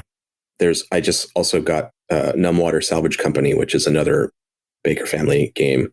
You play like deep sea diver recovery specialists out on this rig. This one? Huh. I think it's just in the little inner sphere right now. Got it. But really cool. Yeah. Yeah. Like professional divers and having to work your shifts and deal with your family life and try not to get the bins and yeah, great stuff. Awesome great premise. Stuff. Awesome premise. Just a couple more. Yeah, man. Viking Death Squad from Runehammer. Great name. Here it is. Oh, great cover too. I think that cover looks familiar to me. I know nothing about this game, but so Runehammer, Hankerin Fernail is one of his aliases. He's a musician, illustrator, writer, game designer. Makes a lot of cool stuff. He makes Index Card RPG, which is yes. Okay, got it. Yeah, among a bunch of other cool stuff. Viking Death Squad just came out end of last year, I think. It is essentially like the Black Sabbath War Pigs song as an RPG. Nice.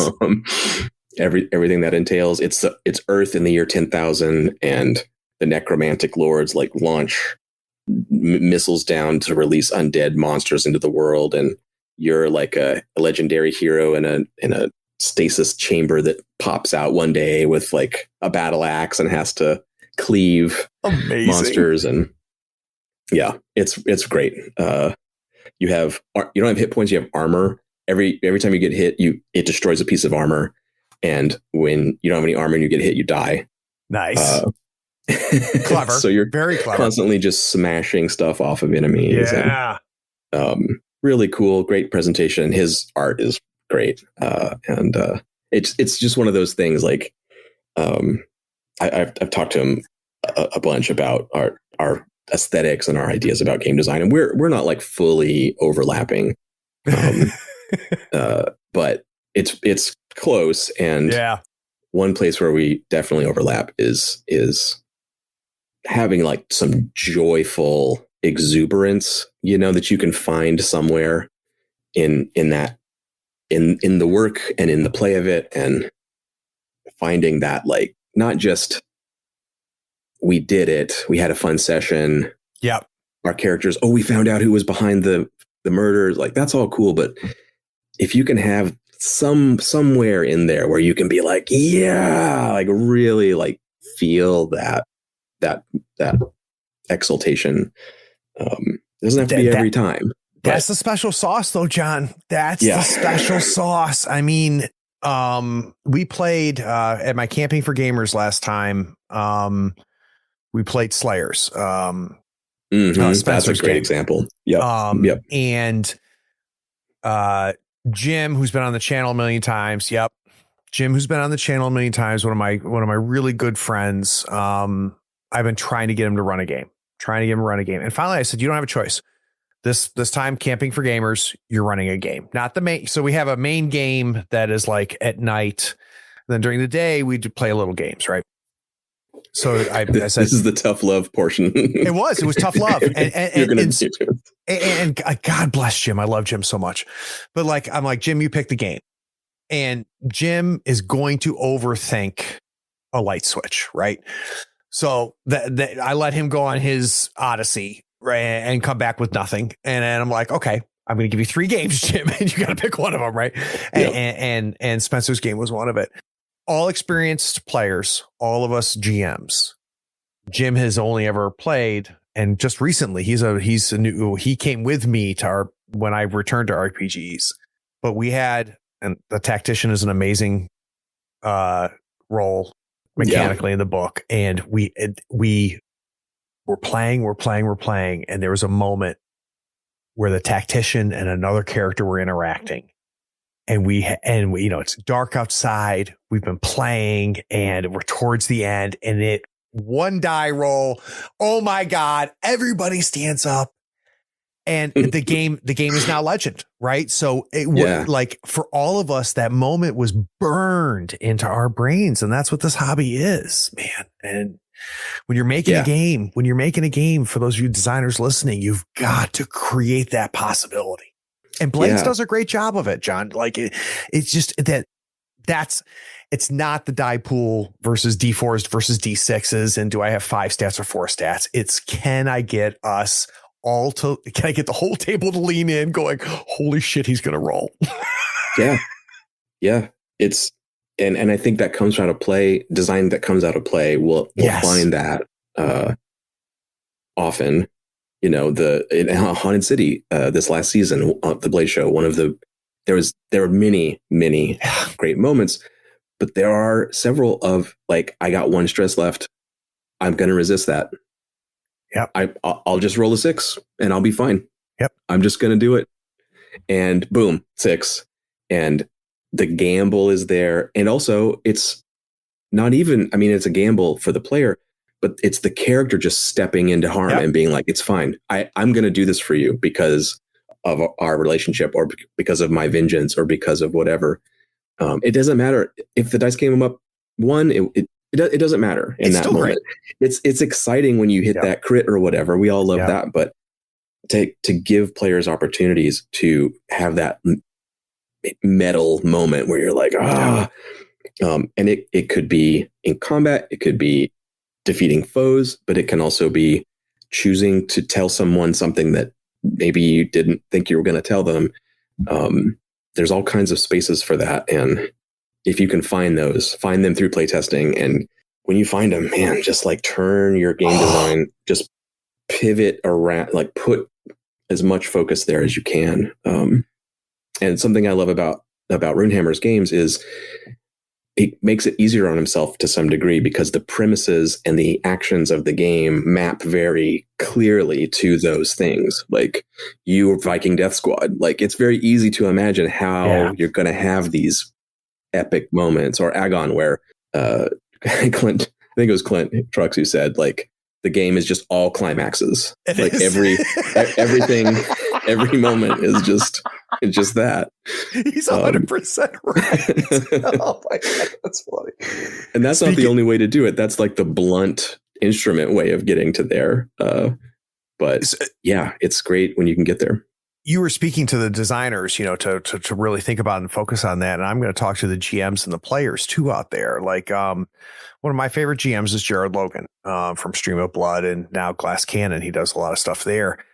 I remember watching Jared for the first time, and I couldn't put my finger on it, but I just loved how he ran games. Mm-hmm. And I don't run games like he does, right? Mm-hmm. Jared runs games like Jared, and quite frankly, nobody else could run them the way he does. Mm-hmm. But I remember watching him going, he's doing something. I don't know what the fuck it is, but he's doing something. And I need to figure out what it is, because I'm going to steal it. I kept watching him. And that's what he does, John. Jared sets the stage for those moments. He knows Jared is incredibly intelligent as a player and a player at the table, obviously as a GM, right? He just puts all the pieces out there and just does an incredible job of setting up those moments. And he'll set up 8 of them and only one of them will happen. But hats off to Jared on that. Like that's Jared's secret sauce. I couldn't agree more. He is a master GM. One of the reasons that I constantly promote that series and that channel is it's not just him. There are many amazingly talented people. We do a podcast on Ross. Yeah, oh my God. Yes. For Jesus Christ. So many amazing folks there. Yeah. But yes, at Jared is an incredible GM, and that his ability to put together, like build to something without planning it ahead, like direct as a director directing the story, just seeing it coming together, and really turning the screws. I think he has a bit of a reputation as like being like very hard on the characters and the players, which is kind of true, but like every now and then there's a moment where I'm like, dude, just give them the XP. Like, what are you doing? Don't be so nitpicky about it. But that's a style, and it creates an atmosphere. It does at the table where the players, and I see it all the time. They're like, oh man, we are in trouble. Like we are in so much trouble. What are we gonna do? And that is a great skill set to have to build the atmosphere. And at the same time, it's like dick jokes and stuff. So like, it's not like this oppressive, atmosphere where everything is just super serious. It's not edgelord.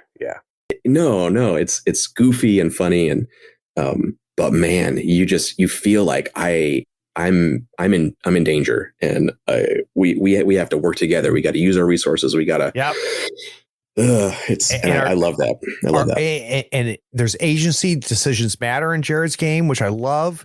And the counterbalance to the Jared's hard on his players, which I've heard and I don't agree with, but there's no bigger fan. Yeah. Right. Than Jared of the player character. So that's the other side of it. Right. So we've all played with the GM who just is hard. And after a while, you're like, dude, like, can we get what if we just camped out tonight and nobody fucked with us? Right. Yeah. And what's different with Jared, he's not like he's a fan of the players. Go ahead. 100%. And I think this isn't the only place to learn those skills, but if you were an improviser and a comedian, you do develop those skills. And it's very obvious that it's not about him as an ego in the room. It's not about him. So true. It's not about his role as the GM, and it's not about his NPCs. He's bringing up the heat with all of that stuff. Yeah. But you see it happen all the time, almost every session. He is doing all of that to give the other people at the table as much room and agency and space to operate as he possibly can. And part of that is being an antagonist and being someone that really deserves to get beaten down, or being that guy that's just this bumbling idiot that we hate or whatever. That's part of it too. It's those status games and improv where you learn how to play lower status and all that stuff. But yeah, he is a master of that, and it's almost like clowning in a way too. The way he starts the shows, he will often like kind of say something off kilter or goofy that makes him seem clownish or whatever. And it's like bricks in the wall. He's just building this whole thing, and it's so cool to watch. And I'm not saying this is like a calculating system that he's developed or something. I think it's just he's naturally has these talents and you know what? It's experience, John.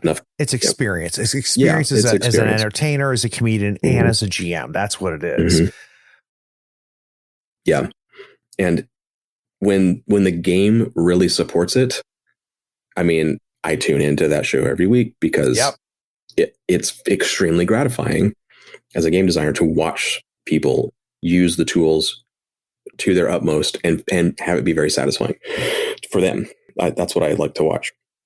But when the game doesn't necessarily have those tools, yes, or it has them in a different way, or maybe it obscures them a bit, Jared, it's not that the system doesn't matter. I would never make that argument. But when he's running the game, you're kind of being taken care of. And I watched the finale of their D&D series, the big final epic battle that Jared ran, and it's amazing. Yep. It's so compelling. The last thing I really want to do is a 5e combat. Yep. That's not my cup of tea per se. But man, that whole fight, and it's just straightforward, like it's a 5e combat. And it's amazing. It's so exciting and perilous and interesting. And there's just so much going on.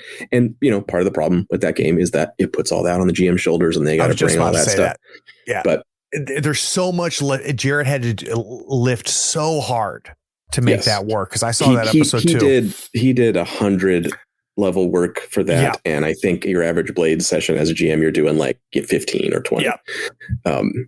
But it speaks to that breadth of skill and experience to be able to understand how to deliver in those various ways. And I mean, geez, you could do a whole show about how great Jared is as a GM. No, it's very true. And the last thing I'll say is I was thinking about Abubakar Salim, right? Who's an actor who I don't know how Clinton and Jared got him on the show. But he was not if I remember correctly, the first time he played was a vampire game, and he was not a RPGer. And this was kind of his first thing.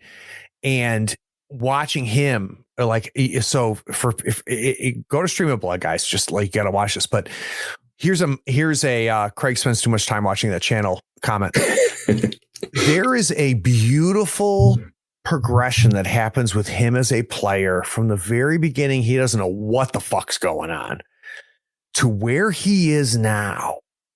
And if you love this hobby, follow Abu through his journey. And it's awesome. And it is so awesome. And I'm dying someday I would love to interview him someday just to talk about that journey.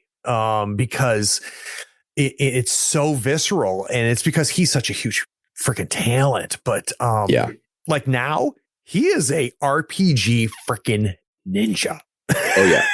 Oh yeah.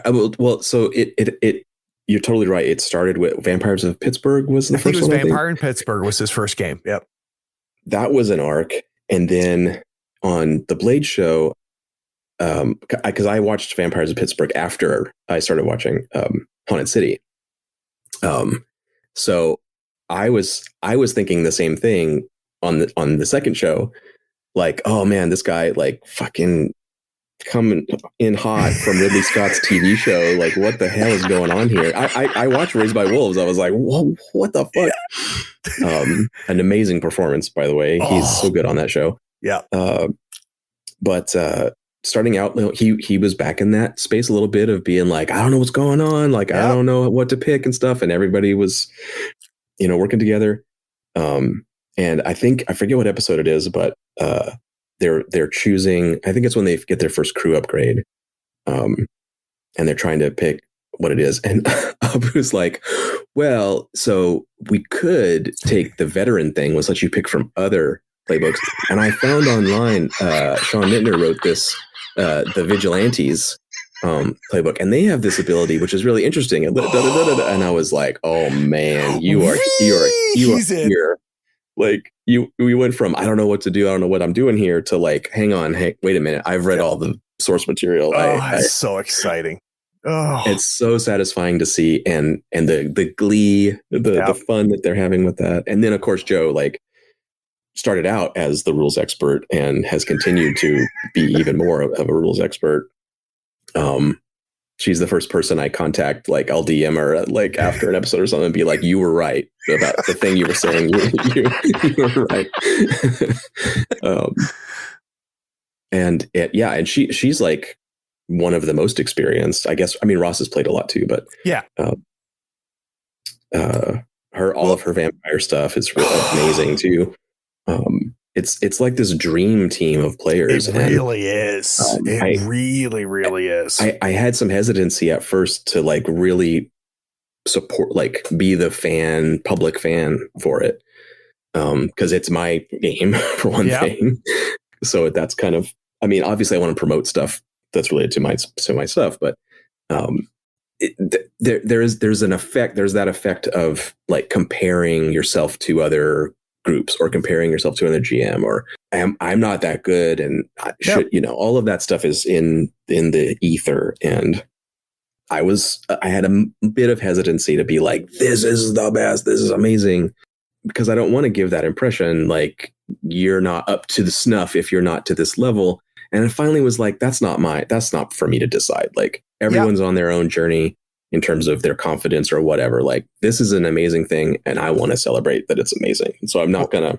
So John, I'm not comparing shows or anything, it's just. So you spent a lot of time thinking about that, and you are me in that scenario.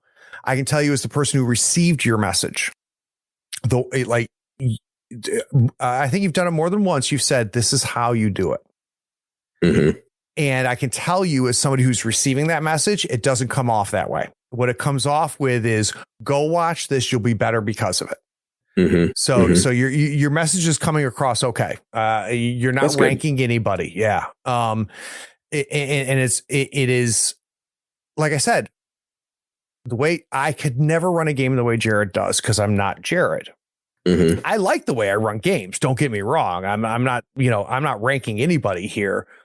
But what's great is that I can see things like the way I run games changes because I consume Jared.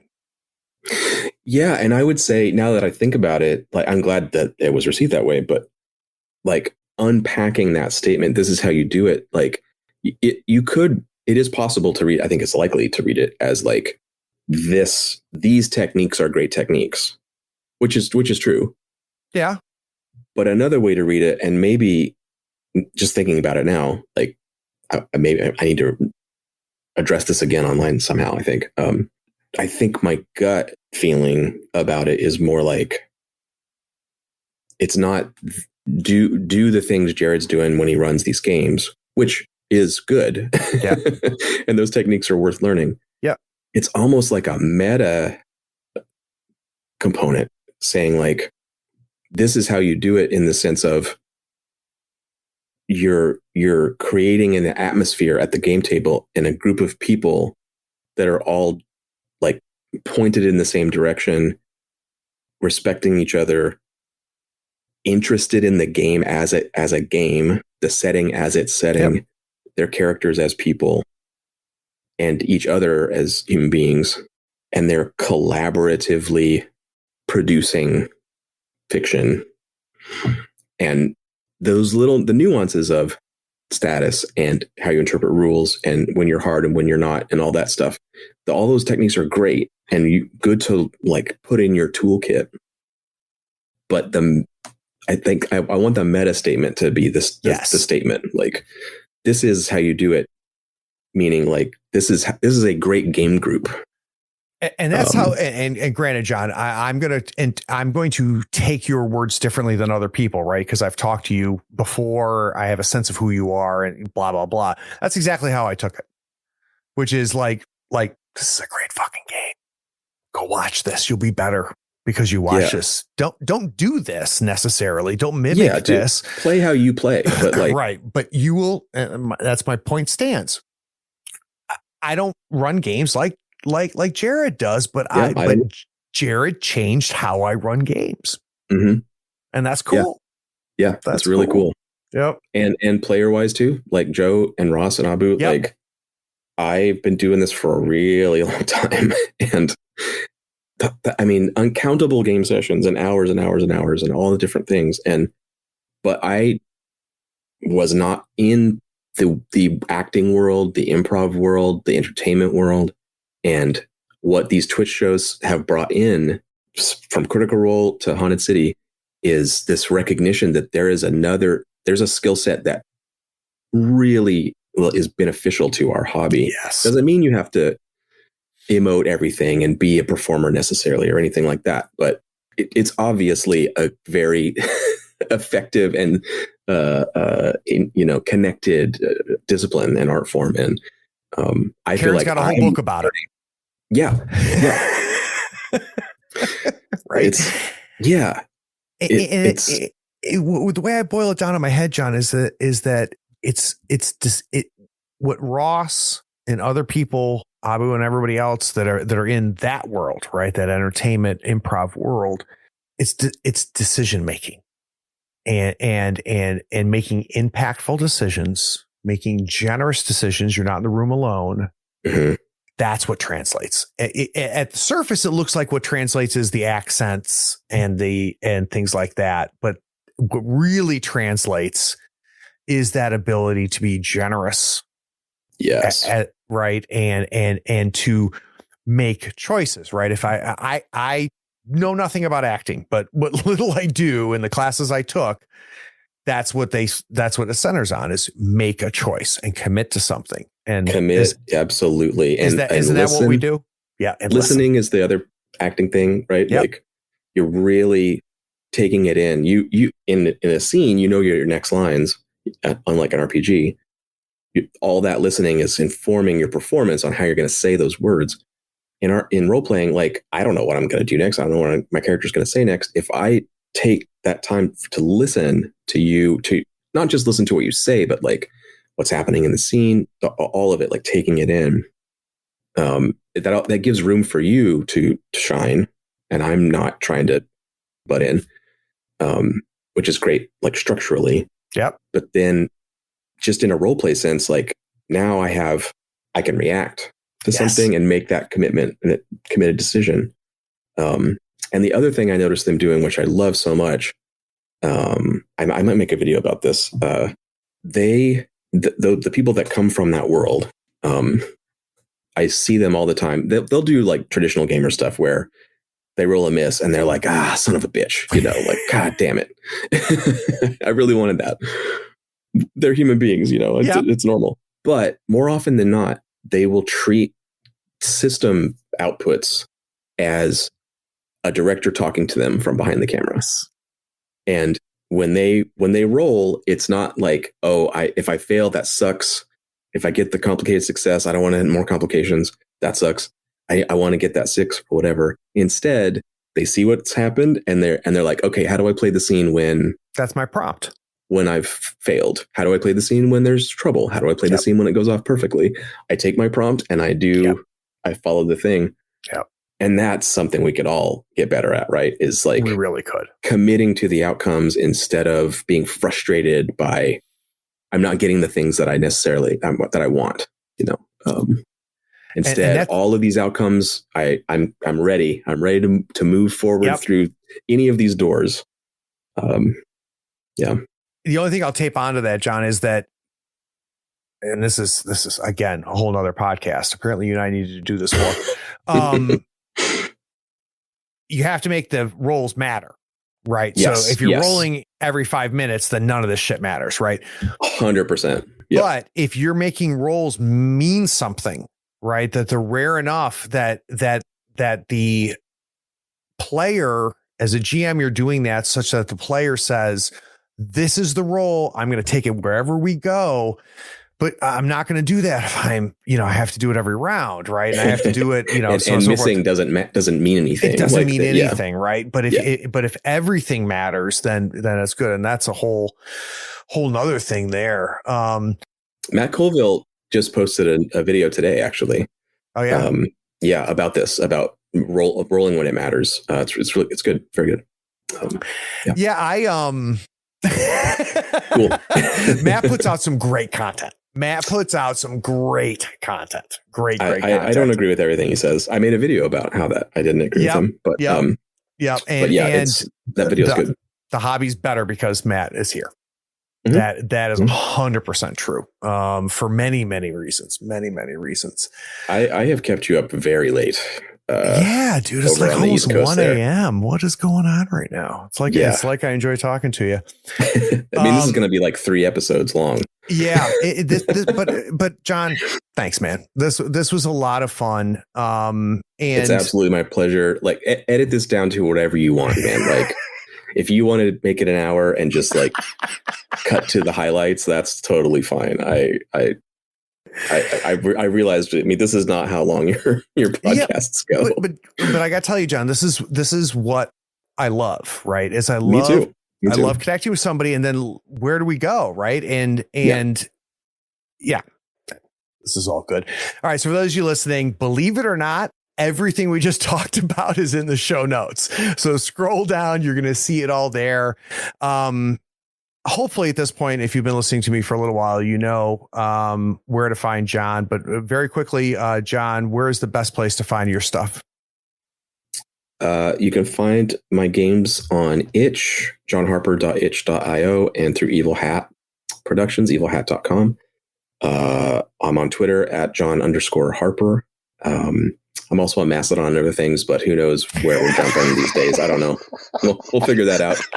I'm dating this podcast now. What's your MySpace?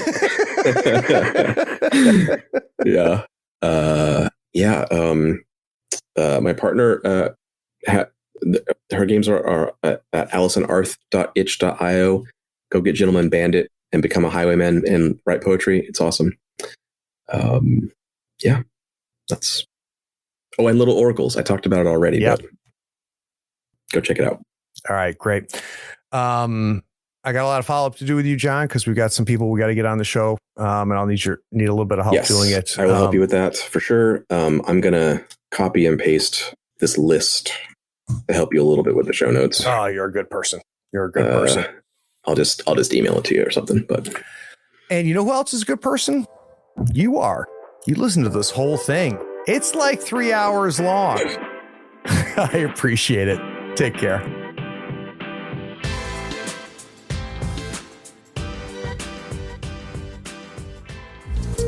We hope you enjoyed this episode. Subscribe to Tabletop Talk and share it with your friends. Check out our content on YouTube and Twitch. Follow us on Twitter and Facebook and stay updated on everything coming from Third Floor. All the links are in the show notes. Take care, floorheads.